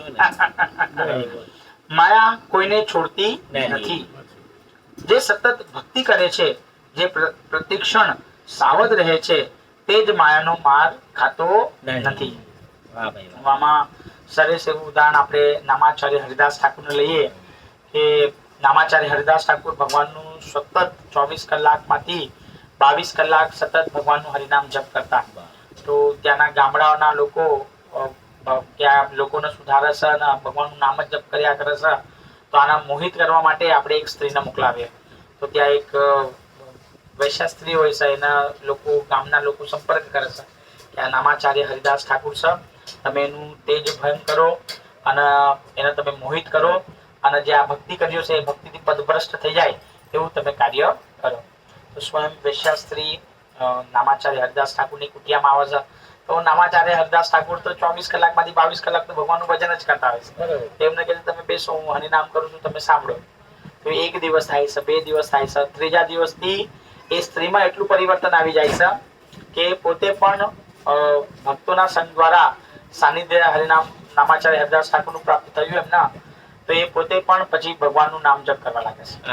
અને પોતાની વૈશ્યાવૃત્તિ છોડીને નામાચાર્ય હરિદાસ ઠાકુર એમને પોતાની આખી કુટી આપી દેશે કે હવે તમે અહીંયા શાંતિથી ભજન કરો, હું વનમાં વિચરણ કરું છું, હું બીજી જગ્યાએ કોઈ પણ મારી કુટિયા બનાવી દઈશ, પરંતુ તમે અહીંયા આજથી નામ જપ કરો. તો ભગવાનનું નામ જપ એ વૈશ્યાસ્ત્રીએ તે અપનાવ્યું કે જે મોહિત કરવા માટે આવ્યા હતા, પોતે મોહિત થઈ ગયા. પણ પોતે હરિનામમાં મોહિત થઈ ગયા અને હરિનામ ધારણ કર્યું અને એમણે આખો જે એમનું વૈશ્યાવૃત્તિ હતું એ સમાપ્ત થયું અને ભગવાનના ભક્ત બન્યા અને ભગવાનના પાર્ષદમાં તરીકે એમની ગણના થઈ.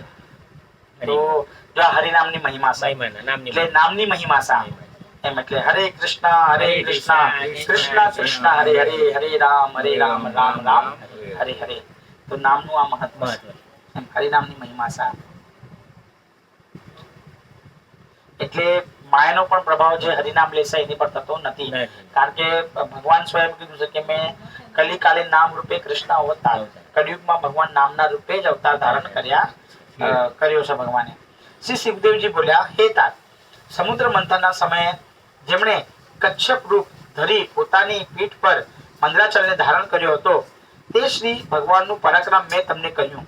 જે પ્રભુએ મોહિની રૂપ લઈ દાનવોને મોહિત કર્યા અને દુષ્ટ પુરુષોને દુર્બલ તથા ભક્તિથી પામવા યોગ્ય પોતાના ચરણોનો આશ્રય કરનાર ઉત્તમ દેવોને સમુદ્ર મંથનની ઉત્પન્ન થયેલું અમૃત પાયું તે શરણાગતોની ઈચ્છા પૂરનાર શ્રી હરિને હું પ્રણામ કરું છું. બોલો કૃષ્ણ ભગવાન કી જય. અસદ વિષયમ રધિ ભાવગમ્યમ પ્રપન્ના અમૃતમવ જ્ઞાન સયંતિ સધુમમથ્યમ કપટાવૃત્તિ વેશો મોહન મોહપન્યમ સુરારિસ્ત મહુમૃપ સુતાનામ કામરૂપ નમો અસ્મિ. અધ્યાય 13. 7મા મન્વંતરથી માંડી સર્વ મન્વંતરોનું વર્ણન. શ્રી શુક ઉવાચ. મનુર્વિશ્વઃ પુત્રઃ શ્રાદ્ધદેવ ઇતિ શ્રુત સપ્તમો વર્તમાનો યક્તત્પત્યંતિ મે શૃણુ. શ્રી સુખદેવજી બોલ્યા, સૂર્યપુત્ર શ્રાદ્ધદેવ નામે મનુ હાલમાં છે, તેના સંતાનો વિશે સાંભળો. ઈક્ષ્વાકુ સૂર્યવંશનું વંશાવલી સાર સૂર્યદેવનું, બરાબર. ઈક્ષ્વાકુ, નભગ, દૃષ્ટ, સર્યાતિ, નરિષ્યંત, નાભાગ, 7મો દ્રષ્ટિ, કુરુપ, કૃપધ્ય અને 10મો વસુમાન. આ 10 મનુપુત્રો છે. હે રાજન, આ મનુના સમયમાં પુરંદર નામે ઇન્દ્ર છે. કશ્યપ, અત્રિ, વશિષ્ઠ, વિશ્વામિત્ર, ગૌતમ, જમદગ્નિ અને ભારદ્વાજ નામના સપ્તર્ષિ થયા છે. આ બધા સપ્તર્ષિઓ છે, બરાબર. સપ્તર્ષિઓ છે. કશ્યપ અને અદિતિથી ભગવાન વામનનો જન્મ થયો હતો. આ રીતે 7 મન્વંતરો મેં તમને કહ્યા. હવે ભવિષ્યના મન્વંતરો હું તમને કહું. વિવસ્વાન અને વિશ્વકર્માની પુત્રી સંજ્ઞા તથા છાયા છે. કેટલાક કહે છે કે તેને વડવા નામે ત્રીજી સ્ત્રી પણ હતી. તેઓમાં સંજ્ઞાને યમના અને શ્રાદ્ધદેવ થયા, બરાબર. હવે યમના અને શ્રાદ્ધદેવ એ એકમાં, અને છાયાને સાર્વણી, તપ્તી અને ત્રીજો શનીશ્વર થયા હતા. વડવાને 2 અશ્વિની કુમારો નામે પુત્ર હતા. હવે સૂર્યદેવના જે પત્ની હતા, પરિવાર, હા, એમનો પરિવાર છે. એમાં સંજ્ઞાથી યમના અને શ્રાદ્ધદેવ, એટલે યમના મહારાણી, સ્વયં યમરાજ અને શ્રાદ્ધદેવ આ સંજ્ઞાથી થયા હતા. અને છાયાથી સાવરણીય, તપ્તી અને ત્રીજો શનીશ્વર. તપ્તી એટલે સ્વયં તાપી નદી. આપણી તાપી નદી પણ સ્વયં એ સૂર્યના પુત્રી જ છે. સુરતમાં સાજી યમરાજા બી સૂર્યપુત્ર, યમરાજા પણ સૂર્યપુત્ર, યમના દેવી પણ સૂર્યપુત્ર, બંને સૂર્યપુત્ર છે. અને શનેશ્વર પણ સ્વયં સૂર્યપુત્ર.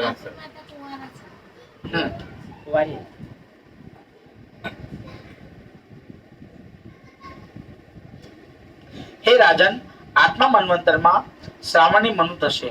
નિર્મુખ તથા વિરજસ્ક વગેરે તેમના પુત્રો થશે. તે સમયે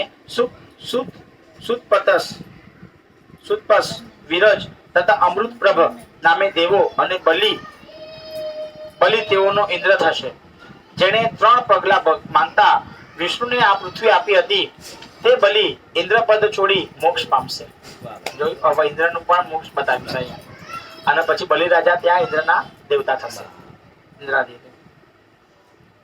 વળી તેમાં ગાલવ, દીપ્તિવાન, પરશુરામ,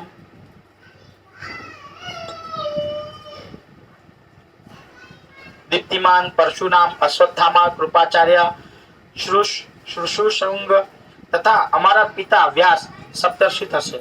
તે સમયે દેવગૃહ નામના પુરુષથી સરસ્વતી નામની સ્ત્રીમાં સાર્વભૌમ નામે ભગવાન અવતાર લેશે અને 7મા મન્વંતરમાં ઇન્દ્ર પાસેથી ઇન્દ્રપદ લઈ બલિને આપશે. વાહ ભાઈ વાહ. હે રાજન, ત્યાર પછી વરુણનો પુત્ર દક્ષ સાવરણી નામે 9મો મનુ થશે. તેના પુત્રો ભૂતકેતુ અને દીપ્તકેતુ થશે. તેના સમયમાં પાર અને મરીચ ગર્ભ વગેરે દેવો, અદ્ભુત નામે ઇન્દ્ર અને ધૃતિમાન વગેરે ઋષિઓ થશે. તે સમયે આયુષ્યમાનથી અંબુધારા સ્ત્રીમાં ઋષભ નામે ભગવાન અવતાર લેશે. ત્યારબાદ ઉપશ્લોકના પુત્ર બ્રહ્મશ્રાવણી નામે 10મો મનુ થશે. તેના પુત્ર ગુલિશેણ વગેરે થશે. હવિષ્માન, સુકૃતિ, જય,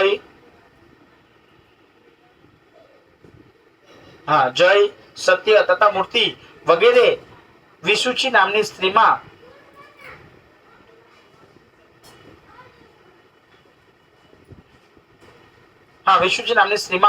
વિશ્વકેસેન નામે ભગવાન અવતાર લેશે. ત્યારબાદ આત્મવેતા ધર્મસાવણી નામે 11મા મનુ થશે.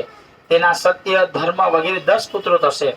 તે સમયે વૈદૂત નામે ઇન્દ્ર, અરુણ વગેરે સપ્ત ઋષિઓ અને વિહગમ વગેરે દેવો થશે. ત્યારે આદેપની વૈદુતા નામની સ્ત્રી ધર્મસેતુ નામે ભગવાન અવતાર લેશે. હે રાજન, 12મો રુદ્ર સાવરણી નામે મનુ, તેના પુત્રો દેવવાન, ઉપદેવ તથા દેવશ્રેષ્ઠ થશે.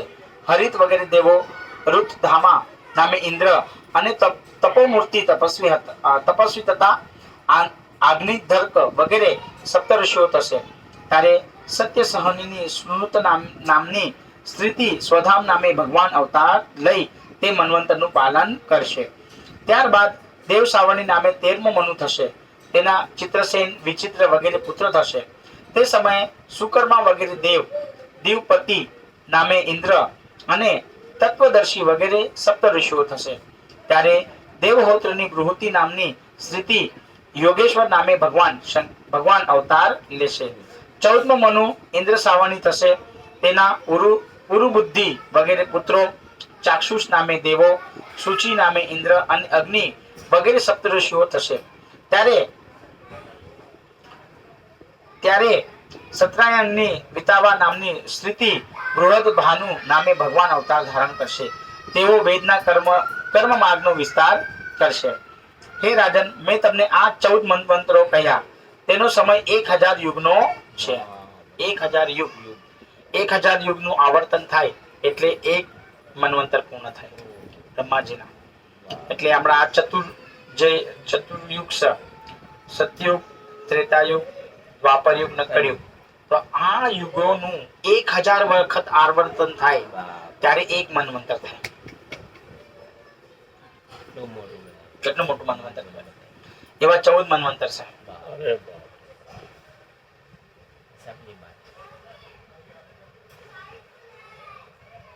હે રાજન, મેં તમને આ 14 મન્વંતરો કહ્યા. તેનો સમય 1000 યુગનો છે. તેને કલ્પ કહેવાય છે. આ 14 મનુઓની કથાનું જે મનુષ્ય શ્રવણ કીર્તન કરે છે તેના ઉપર વિષ્ણુ ભગવાન પ્રસન્ન થાય છે.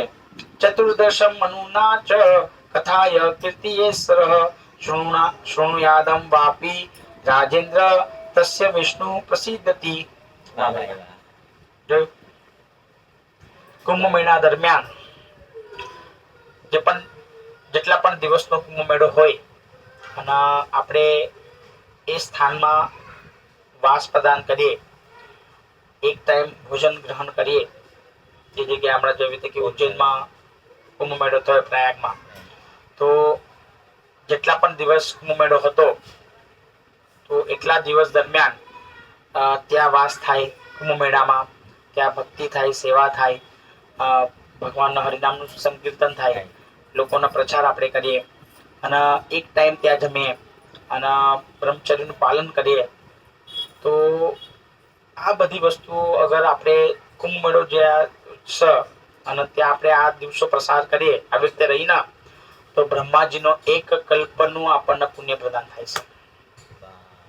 વિચાર કરો કે આ એક કલ્પનું પુણ્ય આપણે કુંભ મેળામાં પ્રદાન વાસ કરીએ અને આ રીતે રહીએ, એક ટાઈમ જમીએ, સેવા કરીએ અને બ્રહ્મચારીનું પાલન કરીએ અને રહીએ તો એક કલ્પનું આપણને પુણ્ય પ્રાપ્ત થાય છે બ્રહ્માજીના. અધ્યાય 14 મનુ આદિના જુદા જુદા કર્મો. રાજો ઉવાચ મન્વંતરેષુ ભગવાન યથા મન્વાય યસિસ્તવે યસ્મિન કર્માણિ યેન નિયુક્તાસ્મત્ય દસ્યમે. પરીક્ષિત રાજાએ પૂછ્યું, હે ભગવાન, આપે કહેલા મનુઓ જેનાથી પ્રેરણા પામી જે જે કર્મો કરે છે તે મને કહો. શ્રી સુખદેવજી બોલ્યા, હે રાજન, મનુઓના પુત્રો ઇન્દ્ર, દેવગણો અને ઋષિઓ તે કાળમાં અવતાર લેનારા ભગવાનની જ આજ્ઞામાં રહે છે અને તે ભગવાનની પ્રેરણા પામી જગતનો નિર્વાહ કરે છે. 4 યુગોના અંતે વેદના સમૂહ કાળે કરી નાશ પામે છે ત્યારે સપ્ત ઋષિઓ તે વેદના તપોબળથી સાક્ષાત્કાર કરે છે જે વેદોમાંથી સનાતન ધર્મ ફરી શરૂ થાય છે. શ્રી હરિ સિદ્ધાંતોનું તથા ઋષિઓનું સ્વરૂપ લઈ યુગે યુગે જ્ઞાનનો યોગેશ્વરનું રૂપ લઈ કર્મયોગનો ઉપદેશ કરે છે અને પ્રજાપતિઓનું સ્વરૂપ લઈ પ્રજા સૃષ્ટિ રચે છે. રાજાનું સ્વરૂપ લઈ ચોર વગેરેના ઉપદ્રવે દૂર કરે છે અને કાળ સ્વરૂપે સર્વનો નાશ કરે છે. આમ પ્રભુ જુદા જુદા સ્વરૂપે જુદા જુદા ગુણો ધારણ કરે છે, પરંતુ માયાવશ મનુષ્યો પ્રભુને અનેક શાસ્ત્રોથી વર્ણવે છે. આ મેં મહાકલ્પ અને પ્રમાણ કહ્યું. પ્રત્યેક અવાંતરમાં કલ્પમાં 14 મન્વંતરો કહે છે. એત કલ્પ વિકલ્પસ્ય પ્રમાણ પરિકીર્તિતમ યત્ર ધન્વંતરાયાણુ સ્વતુસ્દર્શ પુરાવિદઃ. અધ્યાય 15 થી 23 બલિરાજાની કથા. વામન અવતાર. વાહ ભાઈ વાહ, વામન અવતાર આવ્યો. બલિરાજાની કથા. બલિરાજાએ વિશ્વજીત યજ્ઞ કરી સ્વર્ગ જીત્યો. હવે રાજો ઉવાચ બલે પદ્ય ત્રયમ ભૂમે કસ્માદ વરી રયા ચતાત ભૂતેશ્વરમ કૃપણ વલ્લભા ધાર્તો અપી બબંધ તમઃ. પરીક્ષિત રાજાએ પૂછ્યું, ઈશ્વર હોવા છતાં શ્રી હરિએ બલિરાજા પાસે પૃથ્વીના 3 પગલા શા માટે માંગ્યા? બલિરાજા પાસેથી 3 લોક મેળવ્યા છતાં તેને બંધનગ્રસ્ત શા માટે બનાવ્યો હતો? ભગવાન પૂર્ણ અને યજ્ઞના ઈશ્વર છે, છતાં તેમણે નિરપરાધી બલિરાજાને કેમ બાંધ્યા? આ વૃત્તાંત જાણવાની અમારી ઈચ્છા છે, માટે તે કહો. બલિરાજાની પાસે 3 ડગ ભૂમિ ભગવાને માંગી. એમાં પહેલા જ ડગમાં ઉપરના લોક, બીજા ડગમાં સ્વયં પાતાના લોક. તો બલિ મહારાજને કહે ત્રીજો પગ ક્યાં રાખ? બલિરાજા કહેશે કે મારા મસ્તક પર તમે તમારો ત્રીજો પગ રાખો, હું પોતાનું આત્મસમર્પણ તમને કરી રહ્યો છે. જેવી રીતે કે લક્ષ્મીજી ભગવાનના ચરણ પાદુકાની સેવામાં રહેશે, એવી રીતે કે આત્મસમર્પણના આચાર્ય સ્વયં બલિ મહારાજ છે.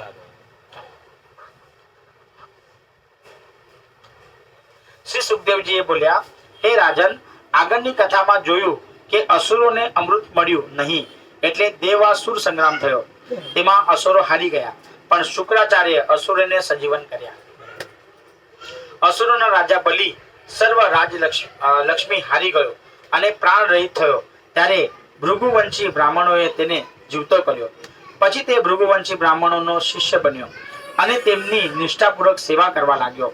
એટલે તેના પર પ્રસન્ન થયેલા ભૃગુવંશી બ્રાહ્મણોએ સ્વર્ગ જીતવાની ઈચ્છા વાળા બલિરાજાનો વિધિપૂર્વક મહાઅભિષેકથી અભિષેક કર્યો અને તેની પાસે વિશ્વજીત યજ્ઞ કરાવ્યો. યજ્ઞ કુંડમાંથી સુવર્ણનો રથ, સુવર્ણ જડેલ દિવ્ય ધનુષ, અખુંડ બાણોથી ભરેલા 2 બાથા અને દિવ્ય બખ્તર વગેરે પ્રગટ થયા. વળી બલિરાજાના દાદા પ્રહલાદે કદી કરમાય નહીં તેવી પુષ્પમાળા આપી અને શુક્રાચાર્ય શંખ આપ્યો. વાહ ભાઈ વાહ. હવે અહીંયા જે ભૃગુ મુનિઓના શુક્રાચાર્ય એમને જીવનદાન આપ્યું અને ભૃગુ મુનિઓ જે ભૃગુવંશી બ્રાહ્મણો હતા એમના બલિરાજા શિષ્ય બન્યા અને એમના જે બ્રાહ્મણો હતા એમની પૂજા અર્ચના કરી, એમના વંદન કર્યા, એમની પાસેથી અનેક પ્રકારની વિદ્યાઓ એમણે ગ્રહણ કરી અને વિશ્વજીત યજ્ઞ કર્યો. તો આનાથી એમને એક બળ પ્રદાન થયું, અને આ બળના કારણે હવે એ ઇન્દ્રને ડિફીટ કરી શકશે. ભગવાન પણ કહેશે કે નહીં, એ લોકોએ બ્રાહ્મણોનું તેજ એમની પાસે છે, એમની પાસે બ્રાહ્મણોના આશીર્વાદ છે, તો કહેશે હમણાં તમે અગર યુદ્ધ કરશો તો તમે માર્યા જશો. એટલે કે તમે બલિરાજાને આવવા પહેલા તમે ઇન્દ્રાસન ખાલી કરો અને તમે તમારા હિસાબે હમણાં છુપાઈ જાઓ. તો આગળ આવશે. સ્વયં એમના દાદા પ્રહલાદ મહારાજ એમના કોઈ દિવસ કર્માય નહીં એવી પુષ્પોની માળા એમના આપી અને શુક્રાચાર્યએ શંખ આપ્યો. આ રીતે સર્વ યુદ્ધ સામગ્રી મળી જતા બલિરાજાને બ્રાહ્મણોની પ્રદક્ષિણા કરી પ્રણામ કર્યા અને દાદા પ્રહલાદની આજ્ઞા માની એમને નમસ્કાર કર્યા. શુક્રાચાર્યજી બલિરાજાને તે રથમાં બેસાડી પોતાનું બ્રહ્મ તેજ આપ્યો. રથમાં બેઠેલા બલિરાજા ઇન્દ્ર જેવા ઐશ્વર્યશાળી લાગતા હતા. આકાશને પૃથ્વીને કંપાવતી મોટી અસુર સેના લઈ બલિરાજા ઇન્દ્રની નગરી સ્વર્ગ તરફ ચાલ્યા. કેમ બંધ કર્યો? ઇન્દ્રની નગરી શોભાયમાન, નંદનવન અનુપમ બાગ બગીચાઓથી શોભાયમાન લાગતી હતી. તેમાં પક્ષીઓના જોડાના કિલ્લોલ તથા મદોન્મત ભમરાઓનો ગુજરાવ થતો હતો. તેમાં દેવતાઈ વૃક્ષો, ફળ તથા ફૂલના ભારથી લચી રહ્યા હતા. હંસો, સારસો, ચક્રવાતો તથા બતકોથી વ્યાપ્ત નિર્મળ જળવાળા સરોવરમાં અદ્ભુત કમળો ખીલેલા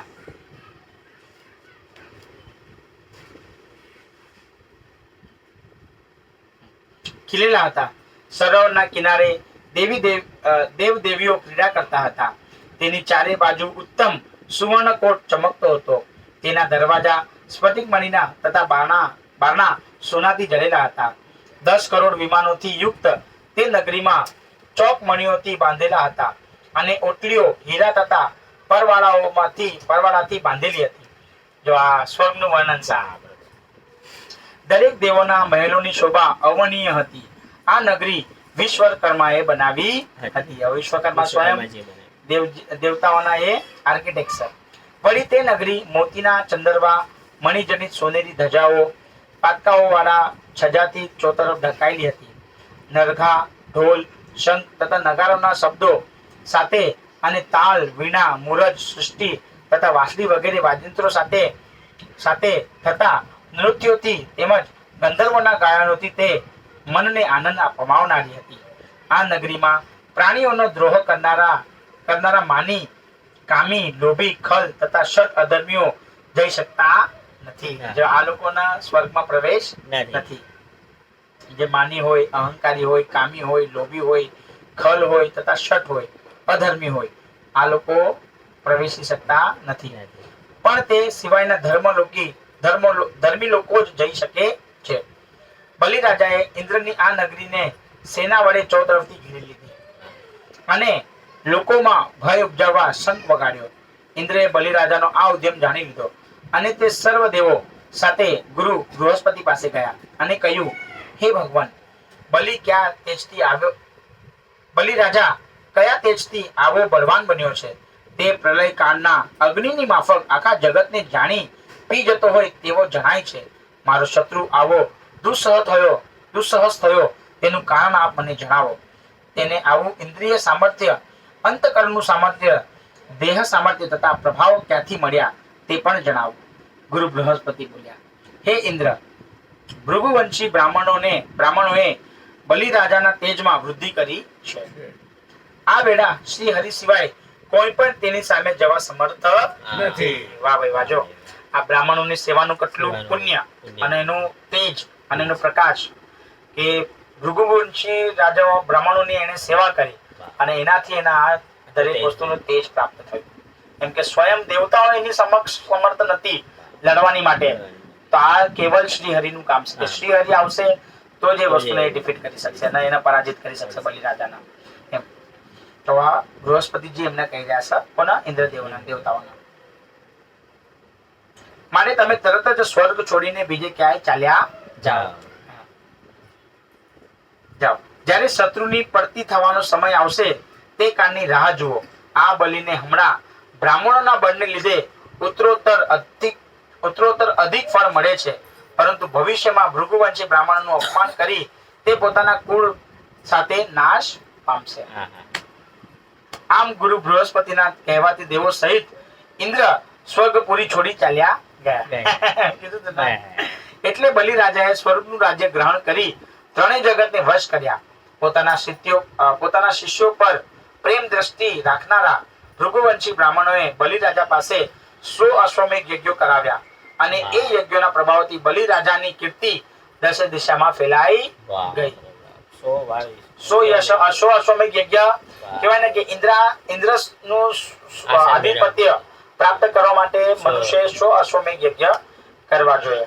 એની પહેલા પણ પૃથ્વીરાજાએ 100 યજ્ઞ કર્યા હતા, 99 યજ્ઞ કર્યા હતા, પણ ઇન્દ્રએ આવીને ખલેલ કર્યો તો એક બચી ગયો હતો. પરંતુ અહીંયા બલિ રાજાએ કર્યા. અને આપણે જોયું આગળના મન્વંતરમાં કે એક મન્વંતરમાં સ્વયં બલિ રાજા પણ ઇન્દ્રના દેવ તરીકે, સ્વર્ગના દેવ તરીકે શાસન મેળવશે એમ. અને એ યજ્ઞના પ્રભાવથી બલિ રાજાની કીર્તિ દસે દિશામાં ફેલાઈ ગઈ.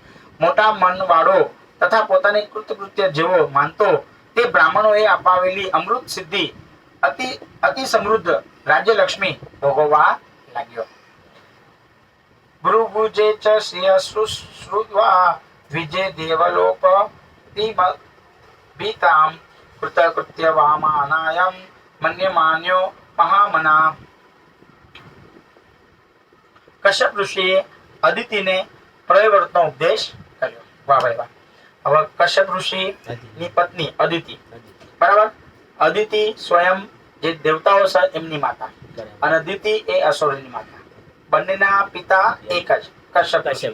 તો આ કશ્યપ ઋષિ જ દેવી અને દેવતાઓ અને દાનવો આ બંનેના પિતા છે.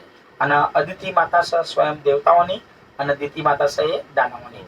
તો હવે પ્રયવર્તનું મહત્વ બતાવશે અહીંયા. કોઈ આવ્યું? કોઈ નથી. શ્રી શુક વાચ. પ્રયવ્રત એટલે ખાલી દૂધ પીના વ્રત કરવું. જે ભક્તજનો હોય એમના પોતાના ઘરે આ 11 દિવસનું કે 12 દિવસનું વ્રત છે, જેને પ્રયવ્રત કહેવામાં આવે છે. અને 11 દિવસ ખાલી દૂધ ગ્રહણ કરવાનું, લોકો બ્રાહ્મણોને ભોજન કરાવવાનું, પછી ગ્રહણ કરવાનું, હરિનામ કરવાનું, હરિનામનું કીર્તન રખાવાનું, એ પ્રયવ્રતનું મહત્વ છે. એવમ પુત્રેષુ નસ્તેષુ દેવ માતા ઇતિ સદા હતે ત્રિવેષ્ટે દૈત્યમ તે પર્યતપ્ય નાથવત.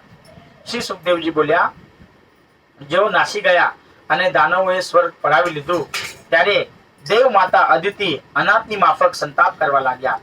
એક સમયે કશ્યપ ઋષિ લાંબા કાળની સમાધિમાંથી જાગી અદિતિના આશ્રમમાં ગયા. તેમણે અદિતિને ઉદાસ મનવાળી જોઈ બોલ્યા, હે કલ્યાણી, હમણાં જગતમાં બ્રાહ્મણોનું ધર્મનું તથા કાળવશ રહેનાર લોકોનું અમંગળ તો નથી થયું કે આપણા ઘરમાં ધર્મ, અર્થ કે કામનું અમંગળ તો નથી થયું ને? તે ઘેર આવેલા અતિથિઓનો સત્કાર કર્યો નથી અને તેઓ આપણને ઘેર આવી પૂજાયા વિના પાછા તો ગયા નથી ને? આમ કશ્યપ ઋષિએ તેના ઉદાસ થવા માટેના અનેક કારણો પૂછ્યા. ત્યારે અદિતિ બોલી, હે ભગવાન, એવું કાંઈ બન્યું નથી. તમે તપસ્વી પુરુષ છો એટલે તમને સર્વ ઉપર સમાન ભાવ છે, પરંતુ દૈત્યોએ સ્વર્ગમાંથી દેવોને હાકી કાઢ્યા છે અને મારા પુત્રનું સ્થાન, લક્ષ્મી અને યશ હરી લીધા છે. તેથી હું દુઃખી થઈ છું. મારા પુત્રો ફરી એ લક્ષ્મી અને સ્થાન પામે તેવો વિચાર કરી આપ અમારું કલ્યાણ કરો. વાહ ભાઈ વાહ. શ્રી સુખદેવજી બોલ્યા, અદિતિની પ્રાર્થના સાંભળી પ્રજાપતિ કશ્યપ હસતા હસતા બોલ્યા, અહો, વિષ્ણુની કેવી માયા છે! આ જગત સ્નેહને લીધે જ બંધાયેલું છે. પંચમહાભૂતમાંથી બનેલું આ જળ શરીર ક્યાં અને ચેતન આત્મા ક્યાં? વાહ ભાઈ વાહ. કોણ કોના પતિ કે પુત્ર? આ સર્વનું આ સર્વનું કારણ મોહ છે. વાહ ભાઈ વાહ. કોણ કોના પુત્ર અને કોણ કોના પતિ, આ બધા જ વસ્તુનું કારણ મોહ મોહ છે. તું ભગવાન વાસુદેવની ઉપાસના કર, તે તારી સર્વ કામનાઓ પૂર્ણ કરશે. અદિતિ બોલી, હે બ્રહ્મન, કઈ વિધિથી હું ભગવાનની ઉપાસના કરું કે જેથી તે મારા મનોરથ પૂર્ણ કરે? વાહ ભાઈ વાહ. કશ્યપ બોલ્યા, તમે કયો વ્રત કરો? ભગવાન બ્રહ્મદેવે મને આ વ્રત વિશે કહ્યું હતું, જે હું તમને કહું છું. આ વ્રત ફાગણ મહિનામાં શુક્લ પ્રતિપદાથી દ્વાદશી સુધી 12 દિવસ સુધી ચાલે છે. કયા મહિનાથી ચાલુ થાય? ફાગણ. ફાગણ મહિનાથી ચાલુ થાય. શુદ્ધ. ફાગણ મહિનામાં શુક્લ પ્રતિપદાથી શુક્લ પ્રતિપદા. દ્વાદશી સુધી આ 12 દિવસ સુધી ચાલે છે. આ વ્રતમાં કેવળ દૂધનો આહાર લઈ પરમ ભક્તિથી ભગવાન વિષ્ણુનું પૂજન કરે. તો આપણે આ વાત કરી વાહ હતી ભાઈ, એ આવી. બરાબર. આ બધું થોડું શ્રવણ કર્યું છે એટલે યાદ યાદ છે. છે એમ. પ્રથમ અમાસને દિવસે મળી શકે તો ભૂંડી ખાધેલી મક્કીનો શરીરે લેપ કરી નદીમાં સ્નાન કરવા બોલ્યું. જો ભૂંડ જે હોય, સુવર, એ જે મટ્ટીમાં રચેલું હોય એ મટ્ટીના શરીર પર લેપ કરવાનો. ધારણ કરવાની, વાહ. આપણે લેપ લગાડવાનો એનો, અને નદીમાં સ્નાન કરવું. કેટલું મહત્વ કહેવાય. જો પ્રથમ અમાસને દિવસે મળી શકે તો ભૂંડે ખોદેલી માટીનો શરીરે લેપ કરી નદીમાં સ્નાન કરતા બોલવું, હે પૃથ્વી દેવી, વરાહ ભગવાને આપનો રસાતલમાંથી ઉદ્ધાર કર્યો છે. વાહ ભાઈ વાહ ભાઈ વાહ. હરે હું આપને હરે કૃષ્ણ કૃષ્ણ કૃષ્ણ હરે હરે, હરે રામ રામ રામ હરે હરે. વરાહ ભગવાન કી જય. હું આપને નમસ્કાર કરું છું. આપ મારા પાપનો નાશ કરો. પછી નિત્ય નૈમિતિક નિયમો કરી સાવધાન રહી મૂર્તિમાં, પૃથ્વીમાં, સૂર્યમાં, જળમાં, અગ્નિમાં તથા ગુરુમાં ભગવાનનું પૂજન કરવું. પછી સ્તુતિ કરતા બોલવું. સર્વમાં રહેલા, સર્વના સાક્ષી, સર્વના અંતર્યામી અને સર્વશ્રેષ્ઠ ભગવાન વસુદેવને હું નમસ્કાર કરું છું. ઇન્દ્રિયાદિથી ન સમજાય તેવા પરમાત્મા, સૂક્ષ્મ 24 તત્વોને જાણનારા, સાંખ્ય શાસ્ત્રમાં પ્રવર્તક તે પ્રધાન પુરુષને મારા નમસ્કાર હો. જેમને 2 મસ્તક, 3 પગ, 4 શિંગડા અને 7 હાથ છે, જે યજ્ઞ સ્વરૂપ છે, જે ફળ આપનારા છે, તે પરમેશ્વરને મારા નમસ્કાર હો. જે શિવ સ્વરૂપે, રુદ્ર સ્વરૂપે ભયંકર છે, જે 3 ગુણોથી શક્તિ ધારણ કરે છે, સર્વ વિદ્યાઓના અધિપતિ છે અને સર્વ પ્રાણીઓના પતિ છે, તે શંકર સ્વરૂપ પરમેશ્વરને મારા નમસ્કાર હો. હે હિરણ્યગર્ભ, જે હિરણ્યગર્ભ છે, જે પ્રાણ સ્વરૂપ છે, યોગનું ઐશ્વર્ય જેમનું સ્વરૂપ છે, યોગના જે કારણ છે, તે બ્રહ્મદેવ રૂપ પરમાત્માને મારા નમસ્કાર હો. વળી લક્ષ્મીજીને પ્રાપ્ત કરનારા, પીળા પીતાંબર પહેરનારા તથા મસ્તકમણિ જેવું શ્યામ સ્વરૂપ ધરાવનાર વિષ્ણુ ભગવાનને હું વંદન કરું છું. વળી આપ માનવ જાતિને સારા વરદાન આપનારા છો. આપની ચરણ રજ કલ્યાણકારી છે, કે જેને લક્ષ્મીજી તથા સર્વ દેવો પણ અનુસરે છે. તે શ્રી હરિ મારા પર પ્રસન્ન થાઓ. વાહ ભાઈ વાહ. આ મંત્રના આહવાનથી ભગવાનનું શ્રદ્ધા થકી પાદ્ય તથા આચમન આદિથી પૂજન કરવું. ચંદન તથા પુષ્પોથી પૂજા કરવી. બાદ દૂધથી સ્નાન કરાવવું.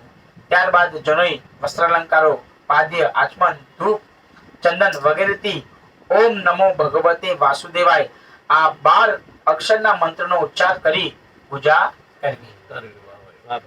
તથા શક્તિ હોય તો ભગવાનના નારાયણને ભગવાન નારાયણને ઘી તથા ગોળ નાખેલો ભાત અથવા દૂધ પાકનું નૈવેદ્ય ધરાવવું. ત્યારબાદ એ મંત્રથી જ દૂધમાં પાકેલા ચોખાનો હોમ કરવો અને ભગવાનને ધરેલું નૈવેદ્ય ભક્તોને આપવું તથા પોતે પણ જમવું. પછી ભગવાનને આચમન આપી પૂજન કરી પાનનું બીડું પણ આપવું. પછી ફરીથી એ 12 અક્ષરના મંત્રનો જપ 108 વાર કરવો. શ્રી હરિની વિવિધ પ્રકારે સ્તુતિ કરી હર્ષપૂર્વક પ્રદક્ષિણા કરી જમીન પર સાષ્ટાંગ દંડવત પ્રણામ કરવા. નમન માથા પર ચડાવી ભગવાનની મૂર્તિને યથાસ્થાને પધરાવી અને ઓછામાં ઓછા 2 બ્રાહ્મણોને દૂધ પાકનું ભોજન કરાવવું. પછી તેમની આજ્ઞાથી જ સપરિવાર પોતે બાકીનું ભોજન કરવું. વ્રત દરમિયાન બ્રહ્મચર્ય પાળવું, અને વ્રતના 12 દિવસ સુધી રોજ પૂર્વોક્ત વિધિ પ્રમાણેનું પૂજન કરવું અને શ્રી હરિ વિષ્ણુ ભગવાન પ્રત્યે શ્રદ્ધા રાખી ફક્ત દૂધના આહારથી જ આ પ્રયોગ કરવું. વાવેલા અગ્નિહોમ તથા બ્રહ્મ ભોજન પણ દરરોજ કરવા. અગ્નિહોમ એટલે ભગવાન અગ્નિના જમાડવા અને બ્રહ્મભોજ એટલે બ્રાહ્મણો પણ જમાડવા પણ દરરોજ કરવા. દિવસમાં 3 વાર સ્નાન કરવું. જમીન પર પાથર્યા વગર સૂવું. જમીનમાં પાથર્યા વગર સૂવું. રોજ 3 વાર સ્નાન કરવું. જમીન પર પાથર્યા વગર સૂવું. શુદ્ધ પડવાના દિવસથી 13 સુધી બ્રહ્મચર્ય પાડવું. કોઈ પણ પ્રાણીની હિંસા કરવી નહીં. સત્ય બોલવું, ભોગ ત્યાગ કરવો અને ભક્તિમય રહેવું. વાહ ભાઈ વાહ. વ્રતના છેલ્લા દિવસે એટલે કે 13ના દિવસે વિદ્વાન બ્રાહ્મણો પાસે શાસ્ત્રોક્ત વિધિ કરાવી ભગવાન શ્રી હરિનો પંચામૃતથી અભિષેક કરવો. ધનની કંજુસાઈ છોડી મહાપૂજા કરવી તથા વિષ્ણુ ભગવાન માટે દૂધની ખીર બનાવવી અને તેનાથી વિષ્ણુ ભગવાનનું સાવધાનીપૂર્વક પૂજન યજન કરવું ને નૈવેદ્ય ધરાવવું. ત્યારબાદ વિદ્વાન તથા અન્ય બ્રાહ્મણોને વસ્ત્ર અલંકારો અને ગાયોના દાન કરી સંતૃપ્ત કરવા. પછી તેમને ઉત્તમ ભોજન કરાવવું તથા દરેક બ્રાહ્મણને યથાયોગ્ય દક્ષિણા આપવી અને ત્યાં આવેલા સર્વને ભોજન કરાવી પ્રસન્ન કરવા. વાહ ભાઈ વાહ. ભિક્ષુકો વગેરેને તૃપ્ત કરવા. વ્રત દરમિયાન દરરોજ નૃત્ય, ગીત, વ્યાજિંત્ર, સ્તુતિ, સ્તવિસ્ત વાચન તથા કથાઓ થકી ભગવાન શ્રી હરિની પૂજા કરાવવી. આ પયોવ્રત ભગવાનના પરમ આરાધના રૂપ છે જે બ્રહ્માજીએ પોતે મને કહ્યું છે. આ વ્રતની વૃતાંત સ્વયં બ્રહ્માજીએ કશ્યપ ઋષિને કહ્યું અને કશ્યપ ઋષિ એમની પત્ની અદિતિને કહી રહ્યા છે. ફાગણ મહિનામાં આવે છે. હા, ફાગણ મહિનામાં. ઇવન જે સ્ત્રીને સંતાન પણ નથી થતું એ પણ આ વ્રત કરે તો એને પણ સંતાનની પ્રાપ્તિ થાય છે. ફાગણ મહિનામાં. હે કલ્યાણી, આ વ્રત તું શુદ્ધ ભાવથી કર. તે સર્વ યજ્ઞ રૂપ, સર્વ વ્રત રૂપ, તપના સાર રૂપ, સર્વ પ્રકારના દાન રૂપ અને ઈશ્વરને પ્રસન્ન કરનારું છે. તે જ મારી અભિલાષા પૂર્ણ કરશે. તસ્માદેત તદ્વ્રત ભદ્રે પ્રયતા શ્રદ્ધાચર ભગવાન પરિતૃષ્ટેસ્તે પરાનાસુ વિદ્યાસ્તયી. ઓકે, ચાલો તો ચાલો ચાલ, ચાલ. રોકાતો નહીં. બસ કીસે. ના ચાલો વામન અવતાર. ચલો હવે વામન અવતાર. બેસી આ વામન બોલો અવતાર. કૃષ્ણ કનૈયા કનૈયા લાલ કી જય. વામન અવતાર કી જય. હા એક પેજ વાંચી. ના એ લોકો નથી આવે ત્યાં સુધી શરૂઆત રાખો. વામન અવતાર. શ્રી શુકુવાચ ઇત્યકૃતા સાદિતિ રાજન સર્વત્રા સ્વભર્તા કશ્પેનયે વે અન્વંશિષ્ટમ વ્રતમિદમ દ્વાદશાહમાત મત ઇન્દ્રિયતા. શ્રી સુખદેવજી બોલ્યા શ્રી સુખદેવજી બોલ્યા પતિના કહેવા પ્રમાણે અદિતિએ 12 દિવસ સુધી બરાબર યમ નિયમોને પાડીને પયોવ્રત કર્યું. તેણે એકાગ્ર બુદ્ધિથી ભગવાન વાસુદેવ વિશે મન સ્થાપી પયોવ્રત પૂરું કર્યું. તે વ્રત પૂરું થતા શંખ ચક્ર ગદાધારી આદિ ભગવાન તેની આગળ પ્રગટ થયા. બોલો કૃષ્ણ કનૈયા લાલ કી જય. વામન ભગવાન કી જય હો. ભગવાનના દર્શન કરી અદિતિ પ્રેમથી વિભોર બની પૃથ્વી પર દંડવત પડી તેમને પ્રણામ કર્યા. પછી તેને સ્તુતિ કરવા ઉત્સાહ કર્યો, પણ તેના નેત્ર આનંદના અશ્રુઓથી ઉભરાતા હતા અને તેનું આખું શરીર ઈશ્વર દર્શનથી રોમાંચિત બન્યું હતું. તે મૌન જ રહી અને જાણે નજરથી શ્રી લક્ષ્મીપતિને પી જતી હોય તેમ જોતી અદિતિએ ગડગડી વાણી વડે શ્રી હરિની સ્તુતિ કરવા લાગી. હે યજ્ઞપતિ, હે યજ્ઞેશ્વર, આપને હું પ્રણામ કરું છું. આપ અમારું કલ્યાણ કરો. આપ પ્રસન્ન થઈ આપના ભક્તના ચારેય પુરુષાર્થ પૂર્ણ કરો છો. મારા છોકરાઓને વિજય અપાવો. અમારા મનોરથો આપ પૂર્ણ કરો. હું આપને ફરીથી વંદન કરું છું. ભગવાને કહ્યું, હે દેવ માતા, તમારા મનની વાત હું જાણું છું, પરંતુ અત્યારનો સમય દાનવોનો છે. દાનવો બ્રહ્મચર્ય પાડે છે, ધર્મનું બખ્તર પહેરે છે, તેમને માટે શક્તિનું અને નીતિનું છત્ર છે. વાહ ભાઈ વાહ ભાઈ વાહ. એટલે આ શું આવ્યું જો ચાર્જિંગ કમ શકે શું એમાં? હા 2%